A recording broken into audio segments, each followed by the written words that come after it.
ಧರ್ಮರಕ್ಷಕರಾಗಿ ಬಾಳು ರಾಜ. ಪರಮ ಸಂತೋಷ ಆಯಿತು. ತಮ್ಮ ಆಗಮನ ಸಕಲ ಸಾಕೇತದ ಪ್ರಜಾ ಜನರ ಆನಂದಕ್ಕೆ ಕಾರಣವಾಯಿತು. ನಾನು ಬಹಳ ಹರ್ಷಿತನಾದೆ.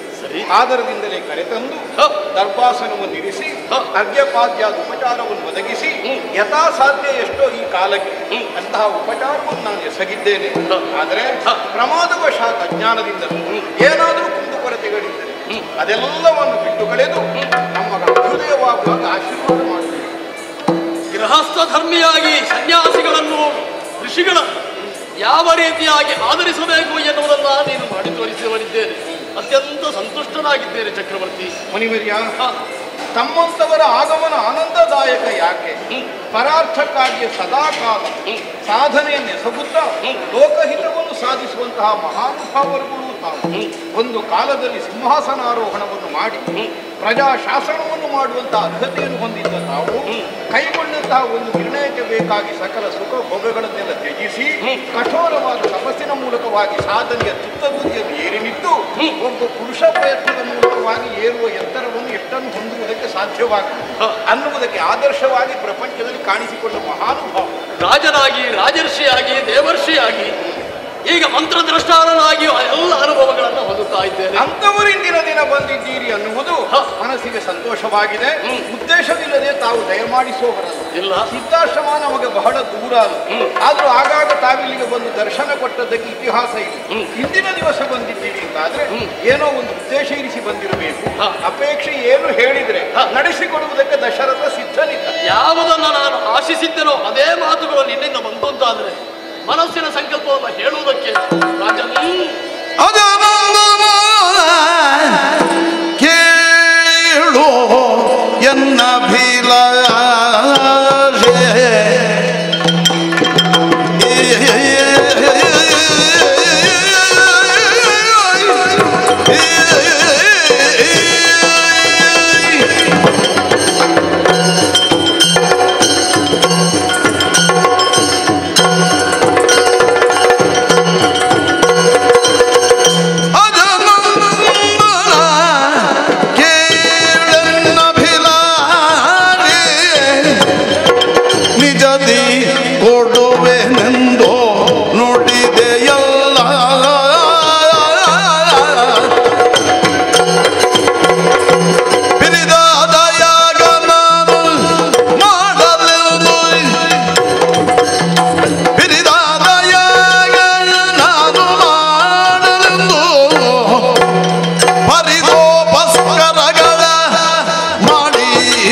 ಸಾತ್ವಿಕರಾದ ಮರದ ಇಂಗಿತವೇನುಂಟು ಎನ್ನುವುದಲ್ಲ ತಿಳಿಯಬಲ್ಲೆ ನೀನು ಎನ್ನುವುದು ನಿನ್ನ ವಾಕ್ಯಗಳಿಂದಲೇ ನಮಗೆ ಗೊತ್ತಾಯಿತು. ಬಂದ ಕ್ಷಣದಲ್ಲಿಯೇ ನಿಮಗೆ ಏನಾಗಬೇಕು ಎನ್ನುವುದನ್ನು ಕೇಳಿದೆಯಲ್ಲ, ಮನಸ್ಸಿನಲ್ಲಿಯೇ ಮಾಡಿರಬಹುದಾದಂತಹ ಯಜ್ಞದಿಂದಲೇ ಉದ್ಭವಿಸಿರುವಂತಹ ಸಂಕಲ್ಪದ ಸಾಧನೆಗಾಗಿ ಬಂದವನ ಸಂಕಲ್ಪ. ಹೌದು, ತಾವೊಂದು ಸಂಕಲ್ಪವನ್ನು ಕೈಗೊಂಡರೆ ಅದು ಈಡೇರದೆ ಉಳಿಯುವುದಕ್ಕೆ ಅವಕಾಶವೇ ಇಲ್ವಲ್ಲ. ಅಂತಹ ಅಭಯದ ನುಡಿಗಳನ್ನು ಕೇಳಿ ಬಹಳಷ್ಟು ಸಂತುಷ್ಟನಾದೆ. ರಾಜನ್, ನನ್ನ ಮನೋಕಾಮನೆಯನ್ನು ಸಂಕಲ್ಪವನ್ನು ನೀನು ಈಡೇರಿಸಿ ಎನ್ನುವಂತಹ ವಾಂಛೆಯಿಂದಲೇ ಮನದೊಳಗೆ ಯಾವ ಸಂಕಲ್ಪವನ್ನ ಇಟ್ಟು ಈ ಅಯೋಧ್ಯೆಯವರೆಗಾಗಿ ಬಂದನೋ ಅದನ್ನು ಹೇಳ್ತೇನೆ. ತಮ್ಮ ಸೇವೆಗಾಗಿಯೇ ನಾವು ಇರುವುದಲ್ಲ. ಆಶ್ರಮ ಧರ್ಮವನ್ನ ಕಾಪಾಡುವುದಕ್ಕೆ ಅಸಾಧ್ಯವಾಗಿರುವಂತಹ ಸ್ಥಿತಿ ವಿಶ್ವಾಮಿತ್ರರಿಗೂ ಬಂದೊದಗಿದೆ. ಆಶ್ರಮ ಏನಾಡ್ತಾ ಇದ್ದೀರಿ? ಆಗುವುದಿಲ್ಲ. ಯಜ್ಞವನ್ನ ರಕ್ಷಿಸಿಕೊಳ್ಳಬೇಕು ಎನ್ನುವಂತಹ ನಮ್ಮ ಅಭೀಪ್ಸೆಗೆ ತಾಮಸೇ ಗುಣ ಸಂಪನ್ನರಾದಂತಹ ಅಸುರರಿಂದ ಬಾಧೆ ಉಂಟಾಗುತ್ತದೆ. ಇವುಗಳನ್ನೆಲ್ಲ ಮಂತ್ರಮುಖೇನವಾಗಿ ದಿಗ್ಬಂಧನವನ್ನ ಮಾಡಿಕೊಂಡು ಈ ಕ್ಷಣದವರೆಗೆ ಕಾರ್ಯೋನ್ಮುಖರಾಗುತ್ತಾ ಇದ್ದವರು ನಾವು. ಈ ಕ್ಷಣದಲ್ಲಿ ಅದು ಅಸಾಧ್ಯ ಅಂತಾದಾಗ ಅದಕ್ಕೆ ಬೇಕಾದಂತಹ ವಿನೀತನಾಗಿ ಕೇಳಬಹುದಾದ ಸ್ಥಳವಿದು ಎನ್ನುವುದಾಗಿ ತಿಳಿದು ಬಂದವನಿದ್ದೇನೆ. ಆಶ್ರಮ ಧರ್ಮದ ಅಭಯಕ್ಕಾಗಿ ಅದನ್ನು ರಕ್ಷಿಸಿಕೊಳ್ಳುವುದಕ್ಕಾಗಿ ನನ್ನ ಪ್ರಾರ್ಥನೆಯನ್ನೋ ವಿನಂತಿಯನ್ನೋ ಮನ್ನಿಸ್ತಿದ್ದಾನೆ. ಅಯ್ಯೋ, ತಾವು ಆದೇಶ ಮಾಡಬೇಕಾದವರು. ಹಾಗಿದ್ರೆ ಯಜ್ಞ ಸಂರಕ್ಷಣೆಗಾಗಿ ನಿನ್ನ ಮಗನಾಗಿರುವಂತಹ ರಾಮನನ್ನ ನನ್ನೊಡನೆ ಕಾಡಿಗೆ ಕಳಿಸಬಲ್ಲ. ನಿನ್ನ ಮಗ ರಾಮನನ್ನು ಕಳಿಸಿಕೊಡ್ತೀಯ? ಸ್ವಾಮಿಯೇ ನಿಸ್ಪೃಹ ಮನದ ಮುನಿಯೇ ನಮಿದುವೆ ನಿನಗೆ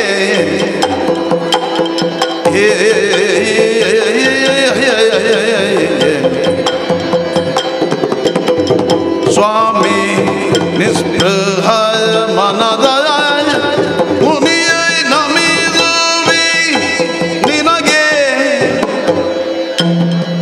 ರಾಮನಗರಿ ರೋಮಧ ಬುದ್ಧಿ ಎನಗಿಲ್ಲ ಷೋಡಶ ವಯಸ್ಸುಗಳು ಇಲ್ಲವೀ ಬಾಲರಿಗೆ ಷೋಡಶ ವಯಸ್ಸುಗಳು ಇಲ್ಲವೀ ಬಾಲರಿಗೆ ಕೂಡನ್ನ ಮಕ್ಕಳನ್ನು ಕಳುಹಿಕೊಡಲಾರೆ ಮಕ್ಕಳನ್ನು ಕಳುಹಿಕೊಡಲಾರೆ ಸ್ವಾಮಿ ನಿಸ್ಪೃಹ ಮನದ ಮುನಿಯೇ ನಮಿಸುವೆ ನಿನಗೆ ಸ್ವಾಮಿ.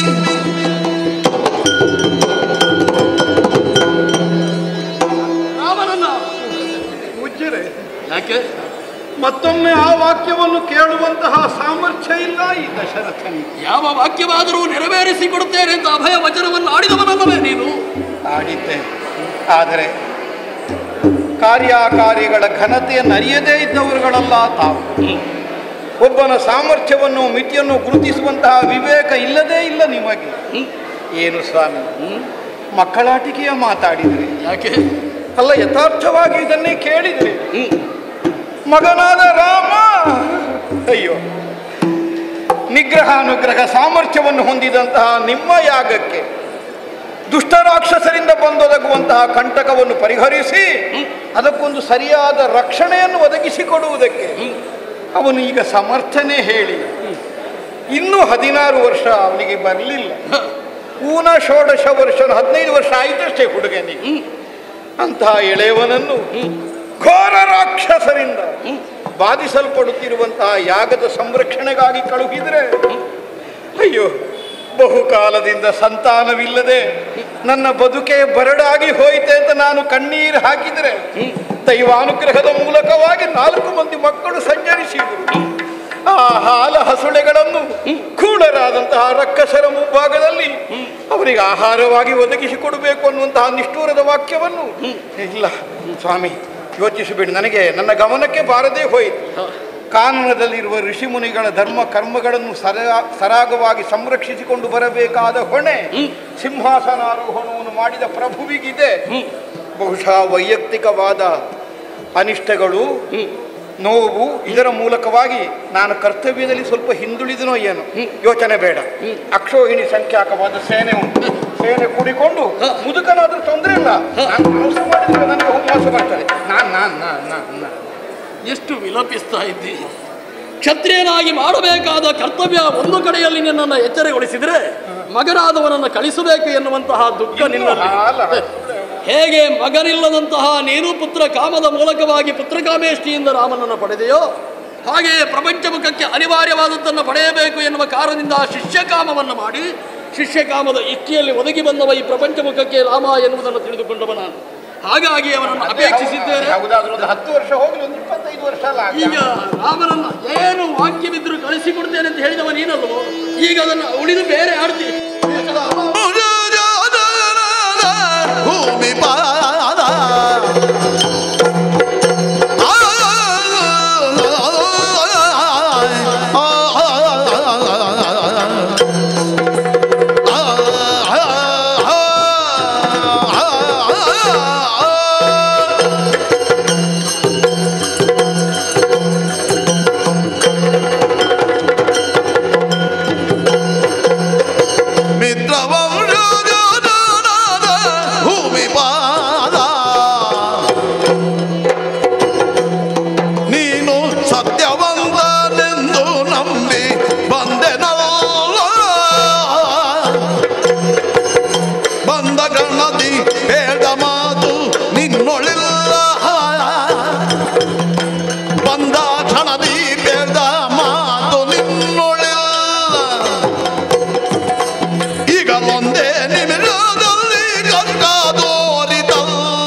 ಚಕ್ರವರ್ತಿ ಪೀಠದಲ್ಲಿ ಕುಳಿತುಕೊಂಡು ಪ್ರಪಂಚವನ್ನ ಅಧ್ಯಾತ್ಮದಲ್ಲಿ ಆಳುವ ಶಕ್ತಿಯಾಗಿರುವಂತಹ ವಿಶ್ವಾಮಿತ್ರ ಎನ್ನುವವನೊಡನೆ ಆಡಿದಂತಹದ್ದು ಕೇವಲ ತುಟಿಗಳ ನಡುವೆ ಬಂದಿರಬಹುದಾದ ಶಬ್ದವಲ್ಲ ಎನ್ನುವ ಪ್ರಜ್ಞೆ ನಿನಗಿರಬೇಕು. ಇದನ್ನು ಅರಿತುಕೊಂಡೇ ಮಾತಾಡಿರಬೇಕು ಎನ್ನುವುದನ್ನು ನಾನು ಗ್ರಹಿಸ್ತೇನೆ. ಅಭಯ ವಾಕ್ಯವನ್ನು ಆಡಿದವ ನೀನು ಏನು ಕೇಳಿದರೂ ಕೊಡ್ತೇನೆ ಅಲ್ಲವೇ?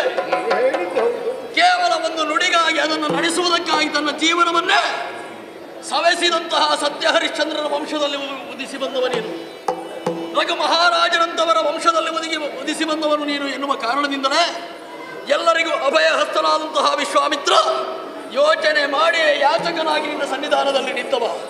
ನಿನ್ನ ಮಾತನ್ನ ಬರಡಾಗಿಸ್ತೀಯ, ನೀನು ಬರಡಾಗಿಸ್ತೀಯ. ಹಾಗಿದ್ರೆ ಆಗುವುದಿಲ್ಲ ಅಂತ ಹೇಳು. ಇಂತಹ ಸೂರ್ಯವಂಶದಲ್ಲಿ ಬಂದಂತಹ ನೀರು ಆಡುವಂತಹ ಮಾತನ್ನು ನಡೆಸಿಕೊಳ್ಳಿಕ್ಕೆ ಆಗುವುದಿಲ್ಲ ಅಂತ ಹೇಳಿದ್ರೆ ಬೇಕಾದಂತಹ ಉತ್ತರವನ್ನು ನಾನು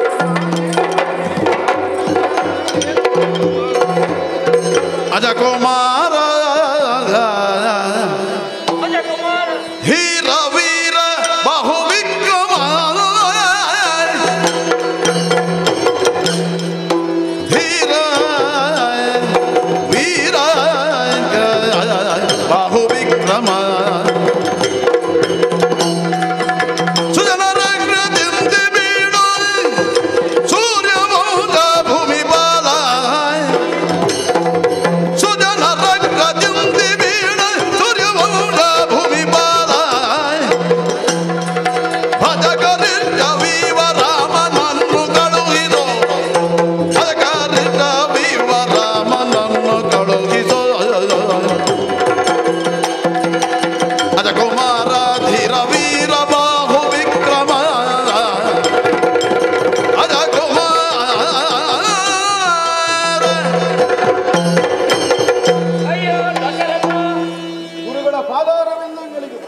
ವಿಶ್ವಾಮಿತ್ರರಿಗೂ ನಿಮಗೂ ಆದಂತಹ ಸಂಭಾಷಣೆಯನ್ನು ಸಮಗ್ರವಾಗಿ ನಾನು ಆಲಿಸಿದೆ.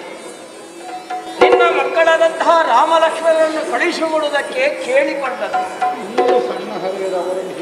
ಹೌದಪ್ಪ, ಒಂದೊಮ್ಮೆಗೆ 8 ವರ್ಷದಿಂದ ಪಡೆದಂತಹ ಕುವರರನ್ನು ಮತ್ತೆ ನಮ್ಮಲ್ಲಿಂದ ಕೈ ಬಿಟ್ಟು ಕಳುಹಿಸಿಕೊಡುವುದು ಹೇಗೆ ಅಂತೇಳಿ ಚಿಂತೆಯಲ್ಲಿ ದುಃಖದಲ್ಲಿ ಮುಳುಗಿದ್ದೀವಿ.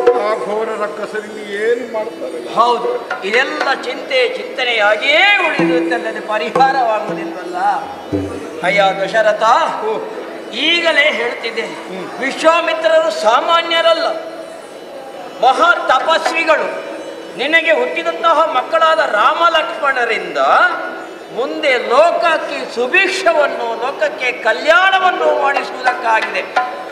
ಹುಟ್ಟಿದಂತಹ ಮಕ್ಕಳು ಮಾನವ ಸ್ವರೂಪಿಯಾಗಿದ್ದರೂ ಕೂಡ ಅವರು ದೇವತಾ ಸ್ವರೂಪಿಗಳು. ಒಂದೊಮ್ಮೆಗೆ ಅವತಾರ ಪುರುಷ ಅಂತಲೇ ಹೇಳಬೇಕು ರಾಮನನ್ನು. ಹಾಗಿರುವಾಗ ಅವನನ್ನು ವಿಶ್ವಾಮಿತ್ರರೊಟ್ಟಿಗೆ ಕಳುಹಿಸಿಕೊಟ್ರೆ ಸ್ವಲ್ಪ ಸಮಯ ನಾವು ದುಃಖದಲ್ಲಿ ಇದ್ದರೂ ಕೂಡ ಲೋಕಕ್ಕೆ ಶಾಂತಿ ಆಗ್ತದೆ, ಲೋಕಕ್ಕೆ ಕಲ್ಯಾಣವಾಗ್ತದೆ. ಇದರಿಂದ ಯಾಕೆ ಪರಿತಪಿಸಿಕೊಳ್ಳುವುದು, ದುಃಖ ಮಾಡುವುದು? ಅಷ್ಟು ಮಾತ್ರ ಅಲ್ಲ, ಆಡಿದ ಮಾತಿಗೆ ತಪ್ಪನ್ನು ಎಂದೂ ಎಸೆಯದಂತಹ ಸೂರ್ಯ ವಂಶದಲ್ಲಿ ಹುಟ್ಟಿದವರು ನಾವು. ಅದೇ ವಂಶದಲ್ಲಿ ಹುಟ್ಟಿಕೊಂಡು ಆಡಿದ ಮಾತಿಗೆ ಇಲ್ಲ ಅಲ್ಲ ಅಂತ ಹೇಳಿ ಸೊಲ್ಲನ್ನೆತ್ತುವುದು ಸರಿಯೇ? ಓ, ನೀವು ಆಡಿದ್ದು ಸರಿ. ನಿಗ್ರಹಾನುಗ್ರಹ ಸಮರ್ಥರು ವಿಶ್ವಾಮಿತ್ರರು ಅಲ್ವಾ? ತಮಗೊದಗಬಹುದಾದಂತಹ ಯಜ್ಞಕಂಟಕವನ್ನು ನಿವಾರಿಸುವ ಸಾಮರ್ಥ್ಯ ಅವರಿಗೆ ಇಲ್ಲದೇ ಇದ್ದದ್ದಲ್ಲ. ಆದರೂ ರಾಮನೇ ಬೇಕು ಅನ್ನೋ ಹಾಗೆ ಹೇಳಿಕೊಡ್ತಾರೆ ಅಂತಾದರೆ ಎಂಥದ್ದು ಇರಬೇಕು ನನಗೂ ಅರ್ಥ ಆಗುತ್ತೆ. ಹಾಗಿದ್ರೆ ಕಳಿಸಿಬೇಕು ಹೇಳಿದ ಅಲ್ಲ, ಕಳುಹಿಸಿ ಕೊಟ್ರೆ ನಮಗೇನೂ ನಷ್ಟವಾಗೋದಿಲ್ಲ. ಲೋಕಕ್ಕಂತೂ ಕಲ್ಯಾಣವಾಗ್ತದೆ, ಲೋಕಕ್ಕಂತೂ ಸುಭಿಕ್ಷವಾಗುತ್ತದೆ, ನಮಗೂ ನೆಮ್ಮದಿಯಾಗ್ತದೆ. ಆಗಲಿ, ಗುರುಗಳಾದಂತಹ ತಾವೂ ಇದನ್ನೇ ಅನುಮೋದಿಸ್ತೀರಿ ಅಂತಾದರೆ ಇನ್ನದರಲ್ಲಿ ಆಕ್ಷೇಪಿಸಿ ಕಾಲ ವಿಳಂಬ ಇಲ್ಲ ಇಲ್ಲ ಇಲ್ಲ ಇಲ್ಲ ಇಲ್ಲ.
ವಿಶ್ವಾಮಿತ್ರರು ಸಿದ್ಧಾಶ್ರಮದಲ್ಲಿ ಕೈಗೊಂಡಂತಹ ಯಜ್ಞಕ್ಕೆ ರಾಕ್ಷಸರಿಂದ ಉಪಟಳವಾಗುತ್ತಾ ಇದೆ.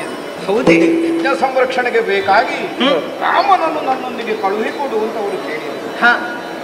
ಸರಿ ಎಂದು ಸರ್ವಸಮರ್ಥರು ತಮ್ಮನ್ನು ತಾವೇ ಸ್ವಯಂ ರಕ್ಷಿಸಿಕೊಳ್ಳಬಲ್ಲವರಾದರೂ ನಿನ್ನನ್ನು ಅಪೇಕ್ಷಿಸಿದ್ದಾರೆ.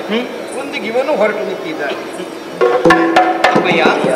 ವಿಶ್ವಾಮಿತ್ರರ ಯಾಗ ಸಂರಕ್ಷಣೆಯನ್ನು ಮಾಡಿ ನಮ್ಮ ಮನೆತನದ ಗೌರವವನ್ನು ಉಳಿಸಿಕೊಳ್ಳುವಂತಹ ಹೊಣೆಯನ್ನು ನಿಮಗೆ ಒದಗಿಸಿಕೊಟ್ಟಿದ್ದೇನೆ. ಹೋಗಿ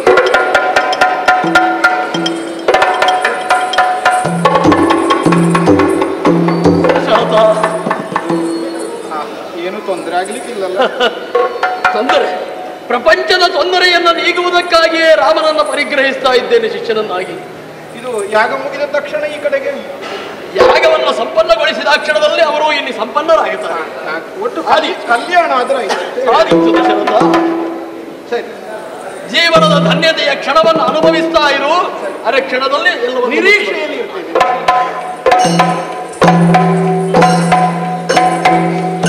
ರಾಮಲಕ್ಷ್ಮಣರೇ, ಗುರುಗಳೇ, ಸಕಲ ಸಾತ್ವಿಕರ ಮನೋ ಅಭಿಪ್ರಾಯಕ್ಕೆ ಸರಿಯಾಗಿ ಪುತ್ರ ಕಾಮವನ್ನೇ ಇಷ್ಟಿಯನ್ನಾಗಿಸಿದಂತಹ ದಶರಥನ ಮಕ್ಕಳಾಗಿ ಒದಗಿ ಬಂದವರು ನೀವು. ಪ್ರಪಂಚ ಮುಖದಲ್ಲಿ ಸಕಲ ಸಾತ್ವಿಕರ ಬಯಕೆಗಳಿಗೆ ಸಂಕಲ್ಪಕ್ಕೆ ಪೂರಕವಾಗಿ ವರ್ತಿಸಬೇಕಾದ ನಡೆಯನ್ನು ನುಡಿಯನ್ನು ಈ ಪ್ರಪಂಚ ಮುಖದಲ್ಲಿ ಕಾಣಿಸಲಿಕ್ಕಿರುವಂತಹ ಶಕ್ತಿಗಳು ನೀವು. ಶಿಷ್ಯರಾಗಿ ಪರಿಗ್ರಹಿಸಿದ್ದೇನೆ. ಹೋಗಿ ಸೇರಬೇಕಾದಂತಹದ್ದು ಸಿದ್ಧಾಶ್ರಮ. ಆ ಕ್ಷಣದವರೆಗೆ ಸರಿಯುವ ನದಿಯನ್ನು ದಾಟಿ ಹೋಗುವ ಸಮಯದಲ್ಲಿ ನಿಮಗೆ ಬೇಕಾದಂತಹ ಸಂಸ್ಕಾರ ಇಲ್ಲ ಅಂತಲ್ಲ, ಸಂಸ್ಕಾರವನ್ನು ವರ್ಧಿಸಬಲ್ಲಂತಹ ಕಥೆಗಳನ್ನು ಮಂತ್ರಗಳನ್ನು ನಿಮಗೆ ಹೇಳಿಕೊಡುತ್ತಾ ಉಪದೇಶವನ್ನ ಪಥಬದ್ಧದಲ್ಲೇ ಮಾಡುತ್ತಾ ಮುಂದುವರಿಯೋಣವಂತೆ ಮುಂದುವರಿಯೋಣ.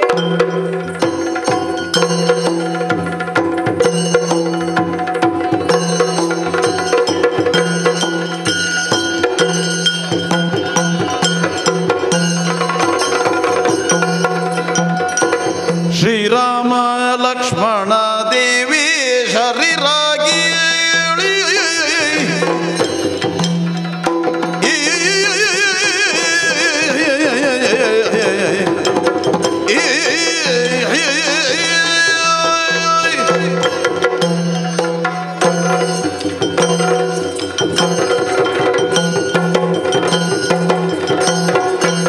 ಶ್ರೀರಾಮ ಲಕ್ಷ್ಮಣ ದೇವಿ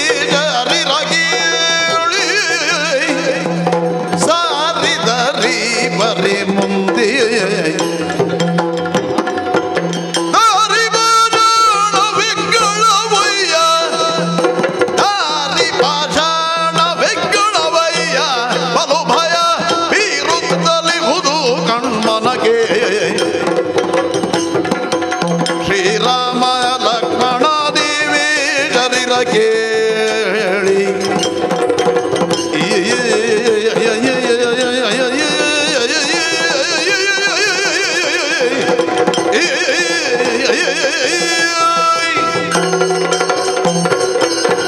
ರಾಮ ಲಕ್ಷ್ಮಣರೇ,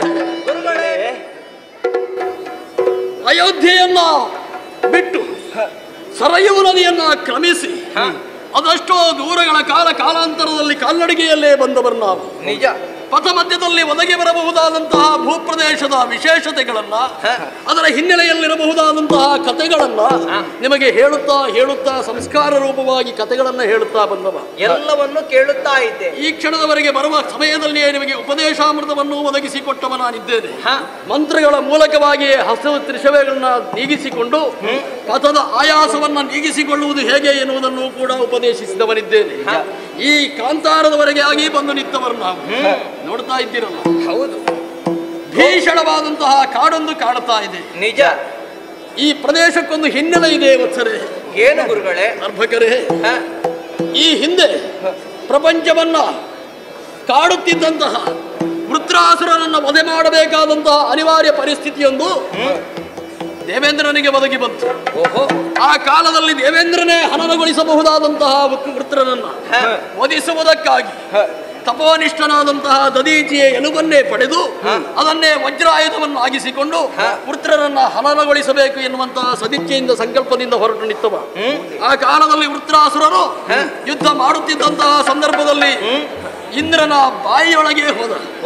ಅವನ ಪ್ರವೇಶ ಮಾಡಿದ ಕ್ಷಣದಲ್ಲಿ ಅವನನ್ನು ವಧಿಸುವುದು ಹೇಗೆ ಅಂತ ಕಷ್ಟವಾದ ಸಂದರ್ಭದಲ್ಲಿ ಆತ ಪಂಚಭೂತದ ಪಂಚತತ್ವಗಳಲ್ಲಿ ಅಡಗಿ ಕುಳಿತುಕೊಂಡ. ಪೃಥ್ವಿ, ಆಪ್, ತೇಜ, ವಾಯು, ಆಕಾಶಗಳು ಹೇಗೆ ಶರೀರದಲ್ಲುಂಟೋ ಆಯಾ ಆಯಾ ತತ್ವಗಳಲ್ಲಿ ಕುಳಿತಂತಹ ಆತನನ್ನು ವಧಿಸುತ್ತಾ ಬಂದ ವಜ್ರದಂಡದಿಂದಲಾಗಿ ಆ ಕ್ಷಣದಲ್ಲಿ ಕಾಣದಾದಂತಹ ಆ ಅಸುರನನ್ನ ನಿರೀಕ್ಷಿಸ್ತಾ ಪ್ರತೀಕ್ಷಿಸ್ತಾ ಕೇಳುವ ಸಂದರ್ಭದಲ್ಲಿ ಅಹಂಕಾರ ತತ್ವದಲ್ಲಿ ಅಡಗಿ ಕುಳಿತಿದ್ದಾನೆ ಎನ್ನುವುದನ್ನ ಚೋದಿತವಾಯಿತು. ಆಗ ತನ್ನಲ್ಲಿರಬಹುದಾದಂತಹ ಅಹಂಕಾರ ತತ್ವವನ್ನು ಉಪಶಮನಗೊಳಿಸಿಕೊಳ್ಳುವ ಮೂಲಕವಾಗಿ ಆಗ ಸಾಕಾರಗೊಂಡಂತಹ ವೃತ್ರಾಸುರನನ್ನ ವಜ್ರದಂಡದಿಂದ ವಧಿಸಿದ. ಆದರೆ ಅಸುರನಾದರೂ ತಾಮಸಿ ಪ್ರವೃತ್ತಿಯವನಾದರೂ ಕೂಡ ವಜ್ರದಂಡದಿಂದ ವಧಿಸಲ್ಪಟ್ಟಂತಹ ವೃತ್ರಾಸುರ ಜಾತಿಯಲ್ಲಿ ಬ್ರಾಹ್ಮಣನಿದ್ದಾನೆ ಎನ್ನುವ ಕಾರಣದಿಂದಲಾಗಿ ಬ್ರಹ್ಮಹತ್ಯಾ ದೋಷವನ್ನು ನೀಗಿಸಿಕೊಳ್ಳಬೇಕಾದ ಅನಿವಾರ್ಯತೆ ಒದಗಿ ಬಂತು ದೇವೇಂದ್ರನಿಗೆ. ಆ ಕಾಲದಲ್ಲಿ ದೇವೇಂದ್ರನ ಮೈಗೆ ಅಂಟಿದಂತಹ ಮಲ ಅದನ್ನ ವಿಸರ್ಜಿಸುವುದಕ್ಕಾಗಿ ಅಥವಾ ತೊಳೆಯುವುದಕ್ಕಾಗಿ ಗಂಗೆ ಯಮುನೆಯರೇ ಮೊದಲಾದಂತಹ ಆ ತೀರ್ಥಗಳನ್ನ ತಂದು ಬ್ರಹ್ಮನೇ ಈ ಪ್ರದೇಶದಲ್ಲಿ ಅವರಿಗೆ ಅಭಿಷೇಕ ಮಾಡಿದ. ಆ ಕಾರಣದಿಂದಲಾಗಿ ಅದರಿಂದ ಉಂಟಾದಂತಹ ದೇವೇಂದ್ರನ ಶರೀರದಿಂದ ಹರಿದು ಬಂದಂತಹ ಮಲ ಅಂದರೆ ಆ ನಿರ್ಮಾಲ್ಯ ಈ ಸ್ಥಳದಲ್ಲಿದ್ದರಿಂದ ಇದಕ್ಕೆ ಮಲದ ಎನ್ನುವುದಾಗಿ ಕರೀತಾರೆ. ಹಾಗೆ ಇದಕ್ಕೆ ಕಾರುಷವನ ಅಂತಲೂ ಕರೀತಾರೆ. ಇದೀಗ ಕಾಟಕಿ ಎನ್ನುವವಳ ವಾಸಸ್ಥಾನವಾಗಿದೆ. ಕಾಟಕಿ ಎನ್ನುವವಳ ಹಿನ್ನೆಲೆಯೂ ಹಾಗೆ. ಯಕ್ಷನ ಮಗಳಾಗಿ ಆತನ ಅಪೇಕ್ಷೆಯಂತೆ 1000 ಆನೆಯ ಬಲವುಳ್ಳವಳಾಗಿದ್ದಂತಹ ಅವನನ್ನ ಸುಂದ ಎನ್ನುವ ಮದುವೆಯಾಗುತ್ತಾನೆ. ತನ್ಮೂಲಕವಾಗಿ ಪಡೆದಂತಹವರು 2 ಮಕ್ಕಳು. ಮಾರೀಚ ಸುಬಾಹು ಆ ಮಕ್ಕಳನ್ನು ಹೊಂದಿದಂತಹ ಆಕೆ ಈ ಹಿಂದೆ ನನ್ನದಂತಹ ವಂಶಜರನ್ನ ಕೊಂದವ ಅಗಸ್ತ್ಯ ಎನ್ನುವ ಕಾರಣದಿಂದಲಾಗಿ ಅಗಸ್ತ್ಯನನ್ನ ನೋಡಿದ ಕ್ಷಣದಲ್ಲಿ ಉರಿದವನನ್ನ ಕೊಲ್ಲುತ್ತೇನೆ ಅಂತ ಹೋದ ಸಂದರ್ಭದಲ್ಲಿ ಅಗಸ್ತ್ಯನಿಂದ ಶಬ್ದಳಾಗಿ ರಾಕ್ಷಸಿಯಾಗಿ ತಿರುಗುತ್ತಾ ಇದ್ದಾಳೆ. ನಮ್ಮ ಈ ಯಜ್ಞ ಸಂರಕ್ಷಣೆಯ ಕಾರ್ಯ ಪ್ರಾರಂಭವಾಗುವುದೇ ಇಲ್ಲಿಂದ. ರಾಮ, ಗುರುಗಳೇ, ಸಂಶಯ ದೃಷ್ಟಿಯಿಂದ ನೋಡುವ ಅಗತ್ಯವಿಲ್ಲ. ಯಾರು ಧರ್ಮವನ್ನ ಕಾಯುವುದಕ್ಕಿರ್ತಾರೋ ಅವರು ಧರ್ಮದ ಆಶ್ರಿತರಾಗಿರ್ತಾರೆ. ಧರ್ಮದ ಕುರಿತಾಗಿರುವಂತಹ ಆಕೆ ಹೆಣ್ಣೆನ್ನುವುದನ್ನು ನೋಡಬೇಡ, ತಾಟಕಿ ಹೆಣ್ಣೆನ್ನುವುದನ್ನ ನೋಡದೆ ಕೊಲ್ಲಬೇಕು. ಯಾಕೆ? ಧರ್ಮದಲ್ಲಿ ಹೆಣ್ಣು ಎನ್ನುವುದಕ್ಕೆ ವಾತ್ಸಲ್ಯ, ಮಮತೆ, ಪ್ರೀತಿಯ ದ್ಯೋತಕವಾಗಿದೆ. ಯಾರು ಧರ್ಮ ವಿರೋಧಿಗಳಾಗಿ ಯಜ್ಞಕಂಟಕರಾಗಿರ್ತಾರೋ ಅದನ್ನು ಅಧರ್ಮಿಗಳು, ರಾಕ್ಷಸರು ಅಂತ ಮಾತ್ರ ತಿಳಿಯಬೇಕು. ಈ ಕ್ಷಣದಿಂದಲೇ ಕೈಯಲ್ಲಿ ಕೈಯಾಯುಧಗಳನ್ನು ಹೊಂದಿ. ಮಾತ್ರವಲ್ಲ, ನಿಮಗೆ ನಾನು ಒದಗಿಸಿದಂತಹ, ಅನುಗ್ರಹಿಸಿದಂತಹ ಆ ಬಲಗಳ ಕುರಿತಾಗಿ ತಿಳಿದುಕೊಳ್ಳಿ. ಬಲ, ಅತಿಬಲ ಎನ್ನುವಂತಹ ವಿಶೇಷವಾದ ಮಂತ್ರಗಳನ್ನು ಉಪದೇಶ ಮಾಡಿದ್ದೇನೆ. ಇದರ ಮೂಲಕವಾಗಿ ಯಜ್ಞದಲ್ಲಿ ನಿಮಗೆ ಯಾವುದೇ ಆಯಾಸವಾಗುವುದಿಲ್ಲ, ಮೈಗೆ ಗಾಯ ಆಗುವುದಿಲ್ಲ. ಎಷ್ಟು ಯುದ್ಧವನ್ನು ಮಾಡಿದರೂ ಕೂಡ ವಿಶ್ರಾಂತಿಯ ಬಯಕೆ ನಿಮಗುಂಟಾಗುವುದಿಲ್ಲ. ಮಾತ್ರವೇ ಅಲ್ಲ, ದೃಶಾಶ್ವರಿಂದ ಕೊಡಲ್ಪಟ್ಟಂತಹ, ಅವರಿಂದಲೇ ಪಡೆದಂತಹ ಆ ಅಸ್ತ್ರಗಳನ್ನು ಕೊಟ್ಟಿದ್ದೇನೆ, ಮಹಾಸ್ತ್ರಗಳು. ಪ್ರಪಂಚದಲ್ಲಿರುವ ತಾಮಸಿ ಅಸುರ ಶಕ್ತಿಯನ್ನು ನಿರ್ಮೂಲನೆಗೊಳಿಸುವುದಕ್ಕಾಗಿ ನನ್ನ ಶಕ್ತಿಯೇ ಉಂಟಾಗಬೇಕು ಎನ್ನುವ ಕಾರಣದಿಂದಲಾಗಿ 50 ಮಕ್ಕಳನ್ನಾಗಿ ಹೆಣ್ಣುಮಕ್ಕಳನ್ನಾಗಿ ಪಡೆದವರು ದೃಶಾಶ್ವರ ಅಥವಾ ಕೃಶಾಶ್ವರ. ಅವರು ಏನು ಮಾಡಿದ್ರು? 50 ಜನ ಹೆಣ್ಣು ಮಕ್ಕಳನ್ನ ಮಂತ್ರದ ಅಧಿದೇವತೆಗಳನ್ನಾಗಿ ನಿರೂಪಿಸಿದರು. ಮಕ್ಕಳಿದ 50ಗಳನ್ನು ಸಜೀವ ಶರಗಳನ್ನಾಗಿ ಮಾಡಿದರು. ಅಂತಹ ಶರೀರವನ್ನು ಲೋಕೋದ್ಧಾರಕ್ಕಾಗಿ ವಿಶ್ವಾಮಿತ್ರನಿಗೆ ಕೊಟ್ಟರು. ಬ್ರಹ್ಮವರ್ಚಸ್ಸನ್ನು ವರ್ಧಿಸಿಕೊಳ್ಳುತ್ತಾ ಹೋದಂತಹ ನನಗೆ ಅದರ ಕುರಿತಾಗಿ ಅಧಿಕಾರ ಕಡಿಮೆಯಾಯಿತು. ಶಿಷ್ಯಕಾಮವನ್ನು ಮಾಡಿ ಪ್ರಪಂಚ ಮುಖದಲ್ಲಿ ಈ ಪ್ರಪಂಚವನ್ನು ಅನುಗ್ರಹಿಸುವಂತಹ ತಾಮಸಿ ಪ್ರವೃತ್ತಿಯನ್ನು ನಿಗ್ರಹಿಸುವ ಶಕ್ತಿ ಬೇಕು ಅಂತ ಹೇಳಿದಾಗ ನೀವು ಸಿಕ್ಕಿದ್ರಿ. ನಿಮಗೆ ಉಪದೇಶ ಮಾಡಿದ್ದೇನೆ. ಶಾಸ್ತ್ರವನ್ನು ಹೊಂದಿದ್ದೀರಿ, ಅತಿಬಲ ಮಹಾಬಲ ವಿದ್ಯೆಯನ್ನು ಹೊಂದಿದ್ದೀರಿ. ಇದರಲ್ಲಿರುವವರು ದಾನವರು ಎನ್ನುವುದನ್ನು ಮಾತ್ರ ಲಕ್ಷಿಸಿ ಯಜ್ಞ ಸಂರಕ್ಷಣೆಯ ಕಾರ್ಯ ಪ್ರಾರಂಭ ಆಗಲಿ.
ಹಸಿವಾಗುವಂತಹ ವೇಳೆ ಹಸಿದಂತಹ ನಾವು ಅಮ್ಮನಲ್ಲಿ ನಮ್ಮ ಹಸಿವಿನ ವಿಷಯವನ್ನು ಹೇಳಿದಾಗ ಆಹಾರವನ್ನು ಹುಡುಕುವುದಕ್ಕಾಗಿ ಹೊರಟು ಹೋದವಳು.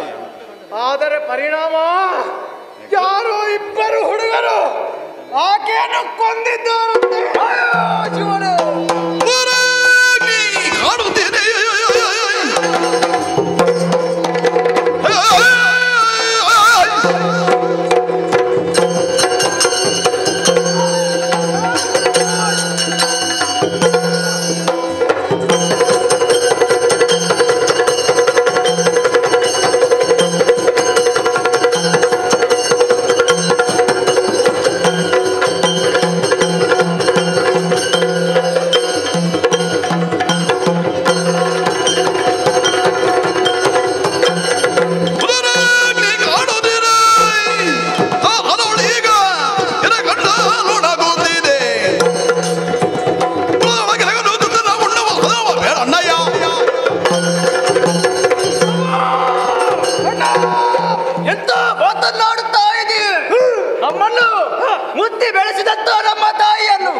ಯಾರೋ ಇರುವ ಬಾಲಕರು ಕೊಂದಿದ್ದಾರೆ. ಹೌದು, ಬಿಡುವುದೇ?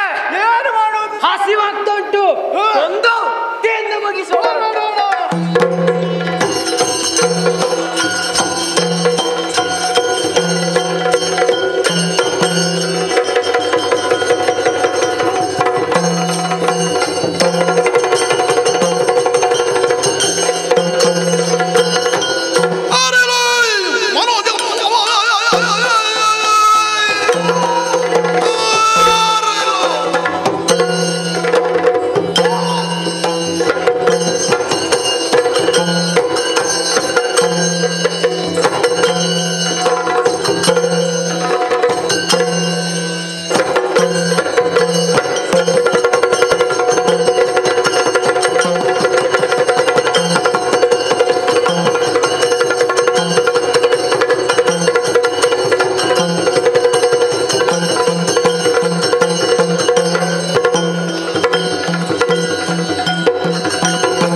ನನ್ನನ್ನು ತಡೆಯುವುದಕ್ಕೂ ಬರುತ್ತಾ ಇದ್ದೀರಲ್ಲ, ನಿಜ. ಯಾರು ನೀವು? ಅದಲ್ಲದೆ ನಮ್ಮ ತಾಯಿ ತಾಟಕಿ ಅಮ್ಮ ಕೊಂದು ಮುಗಿಸಿದ್ದೀರಂತೆ. ತಾಟಕಿಯ ಕೊಂದಿದ್ದೀರಂತೆ. ಹೌದು. ಹಾಗೆ ಆ ಸೇಡನ್ನು ಅದಲ್ಲದೆ ಹಸಿವಾಗ್ತಾ ಉಂಟು. ಓಹೋ, ಜೋರು ಹಸಿವಾಗ್ತದ? ಹೌದು. ತಿಂದುದಾಗ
ನಾವು ಸಾಮಾನ್ಯರು ಅಂತ ಭಾವಿಸಬೇಡ.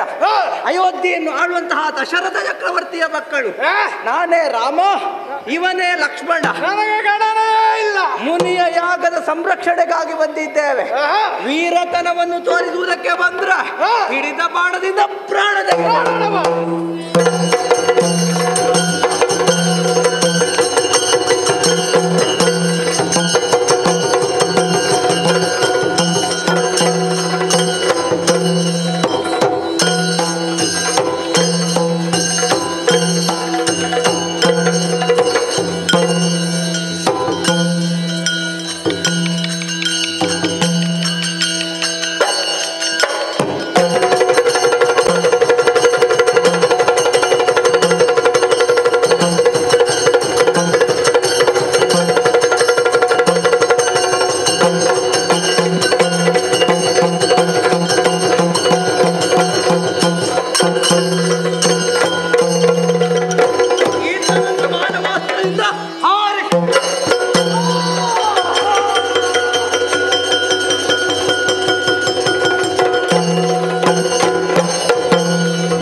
ಪಡೆಯನ್ನು ಗೆಲುವೆನೆಂಬ ವೀರರನ್ನು ಬಳಿದು ನಿನ್ನ ಮಾರಿ ನಾನು ರಾಮನೆಂಬ ಹೋರೆ ಗರ್ವ ನಿನಗೆ ತಲ್ಲದು ಇದಿರಾಗಿರದ ಹೋರಾದೀಗ ಸಮಯ ಎಲ್ಲಿದು ನಿಮ್ಮ ಅಹಂಕಾರವ ಈ ಕಾರಣಕ್ಕೆ ಪ್ರವೇಶ ಮಾಡಿ ನನ್ನ ತಾಯಿಯನ್ನು ಕೊಂದೆಯ ಅಷ್ಟು ಮಾತ್ರವಲ್ಲ ಮತ್ತೆ? ನನ್ನ ತಮ್ಮನನ್ನು ಕೊಂದೆಯ ಬಂದವರು ಯಾರು ಯಾಕೆ ಬಂದಿದ್ದೀರಿ ನನ್ನ ತಾಯಿಯನ್ನು ಯಾಕೆ ಕೊಂದ್ರಿ ಎಲ್ಲಾದೆ ಮಾಮಾನಿ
ಅನುಕರಿಸಿ ಈ ನಡೆಯಲ್ಲಿ ಬಂದಿದ್ದೀರಿ. ಇನ್ನ ಅಣ್ಣ ಯಾರದ್ದೋ ಅನುಕರಣೆ ಮಾಡ್ತಿದ್ದ, ಅವನನ್ನು ನನ್ನ ಅಣ್ಣ ಹಾರಿಸಿದ್ದಾನೆ. ನಿನ್ನ ಸ್ಥಿತಿಯು ಅದೇ ಆದೀತು. ಕೊಟ್ಟವ ಬಂದವ ಲಕ್ಷ್ಮಣ, ನನ್ನ ಅಣ್ಣನ ಕಾಲು ಹಿಡಿದ ನಿನಗೆ ಅಮೃತ ಸಿಗ್ತದೆ.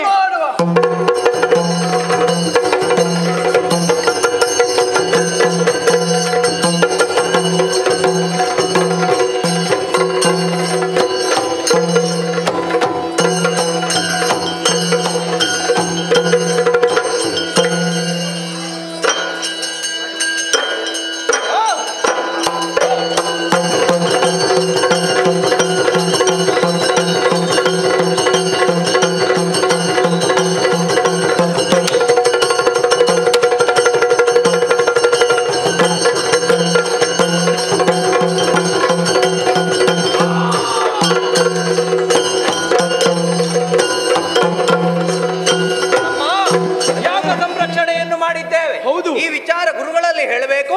ಆ ಕಡೆಗೆ ನಡೆಯೋ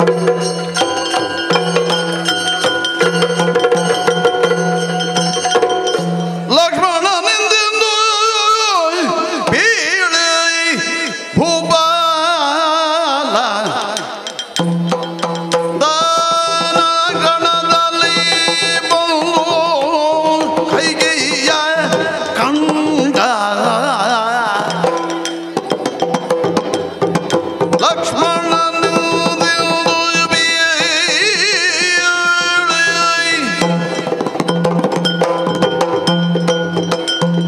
ಸಂಭ್ರಮೋಲ್ಲಾಸದಲ್ಲಿ ಮೈಮರೆತು ಹೋಗಿದ್ದೆ.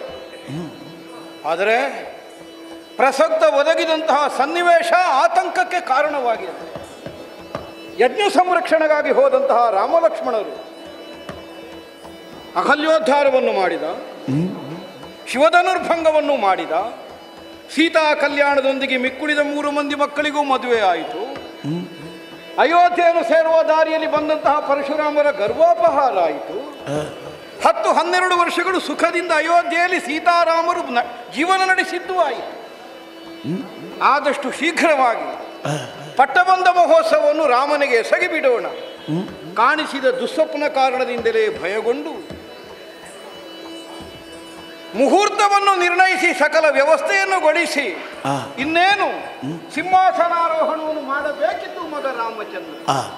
ಒಂದು ಸಮಸ್ಯೆ ಎಳೆದು ಹಾಕಿದನಲ್ಲ. ಚಿಕ್ಕಮ್ಮನಾದ ಕೈಕಾದೇವಿ ಬರಲಿಲ್ಲ. ಲಕ್ಷ್ಮಣ ಹೋಗಿ ನೋಡಿ ಬಾ. ಬಂದ ಲಕ್ಷ್ಮಣ ಹೇಳುತ್ತಾನೆ, ರೋಗ ಬಂದವಳ ಹಾಗೆ ಬಿದ್ದುಕೊಂಡಿದ್ದಾಳೆ. ಯಾವುದು ಘಟಿಸಬಾರದು ಅಂತ ನಾನು ಭಾವಿಸಿದನು. ಅದೇ ಕೆಟ್ಟದ್ದನ್ನು ಯಾಕೆ ಯೋಚಿಸಬೇಕು? ನನ್ನ ಕೈಗೆ ರಮಿಸಿ ಕರೆ ತಂದೇನು, ಹೋಗ್ತೇನೆ.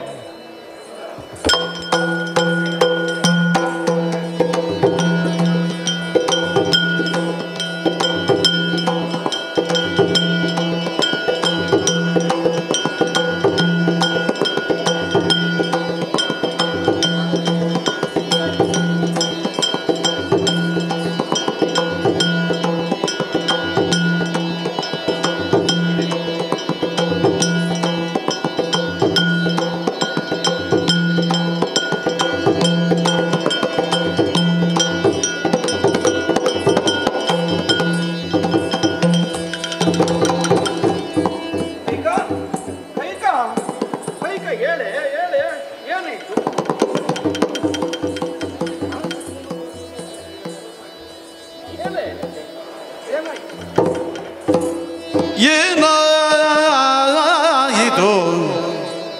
ಅಂಬುಜ ನೇತ್ರಿ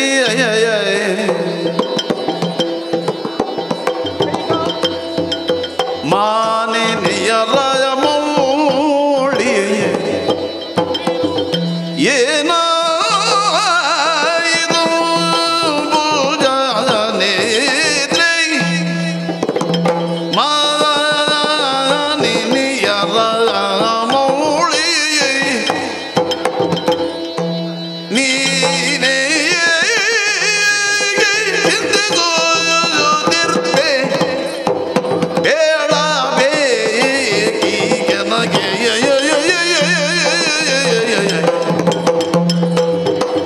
ಆನನವಿಗೆ ಬಾಡಿತು ಆನನವಿಗೆ ಬಾಡಿತು ಅಂಬುಜದೊಳಗೆ ಈ ನಿರೋಧಗಳಿದೆಗೆ ಕೋಮಲಾಗಿ ಬೀಳೆ ಏನಾಯಿತಂಬುಜ ನೇತ್ರೆ ಮಾನಿನಿಯರ ಮೂಳಿ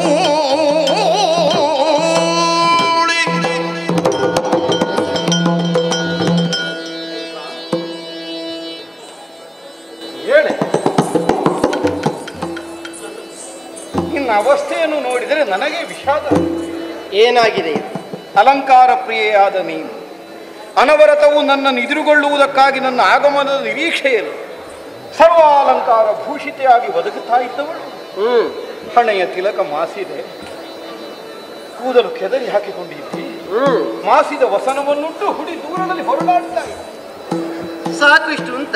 ಕೈಕಾ ಆಕಾಶದಲ್ಲಿ ಸಂಚರಿಸುತ್ತಿರುವಂತಹ ದೇವನಾರಿಯೋರ್ವಳು ಪತನ ಹೊಂದಿ ಧರೆಗುರುಳಿದ ಹಾಗೆ ನನ್ನ ಹೃದಯ ಸಿಂಹಾಸನದಲ್ಲಿ ಶಾಶ್ವತವಾದಂತಹ ಸ್ಥಾನವನ್ನು ಮಾನವನ್ನು ಹೊಂದಿದ್ದ ನೀನು ಕುಡಿ ದೂರಲ್ಲಿ ಹೊರಳಾಡುತ್ತಾ ಇರುವುದನ್ನು ನೋಡಿ ನನಗೆ ಹೇಗೆ ಸಹಿಸಿಕೊಳ್ಳುವುದಕ್ಕೆ ಬಂದಿತ್ತು. ಅಯ್ಯೋ ಏನೇ ಇದು, ನಿನ್ನ ಮುಖ ಅಂದ್ರೆ ಬಾಡಿ ಹೋಗಿದೆ, ಕಣ್ಣಿನ ಕಾಂತಿಯೇ ಹಿಂಗಿದೆ, ಸಾಯಲಿಲ್ಲ ಇನ್ನು ನಾನು. ದುಃಖದ ಛಾಯೆ ಮುಖದಲ್ಲಿ ಎದ್ದು ಕಾಣಿಸ್ತಾ ಇದೆ. ಏನಾಯಿತು ನಿನಗೆ? ಮಾನಿನಿಯಾದಂತಹ ನಿನ್ನ ಮಾನಕ್ಕೆ ಕೊರತೆ ಬರುವಂತಹ ಸ್ಥಿತಿ ಯಾರಿಂದಲೇ ಬರಲಿ, ನಾನು ಬಂದ ಮೇಲೆ ನೀನು ದುಃಖಿಸಬೇಕು. ಇಂದಿಗೂ ನನ್ನ ಹೃದಯ ಸಿಂಹಾಸನದಲ್ಲಿ ನಿನಗೇನುವೇನೆ ಶಾಶ್ವತವಾದ ಸ್ಥಾನ. ನೆನಪಾಗ್ತದೆ ನಿಮಗೆ? ನನಗೆ ವಯಸ್ಸಾಯಿತು ಅಂತ ತಿಳಿಬೇಡ, ನಿನ್ನಲ್ಲಿಗೆ ಬರುವಾಗ ಯೌವನ ಬರ್ತದೆ ನನಗೆ. ಇದು ಯಾಕೆ ಹೀಗಿದ್ದಿ? ಅಲ್ಲಿ ಪಟ್ಟ ಬಂದ ಮುಹೂರ್ತವಾದ ಸಕಲ ವ್ಯವಸ್ಥೆ ಆಗಿದೆ.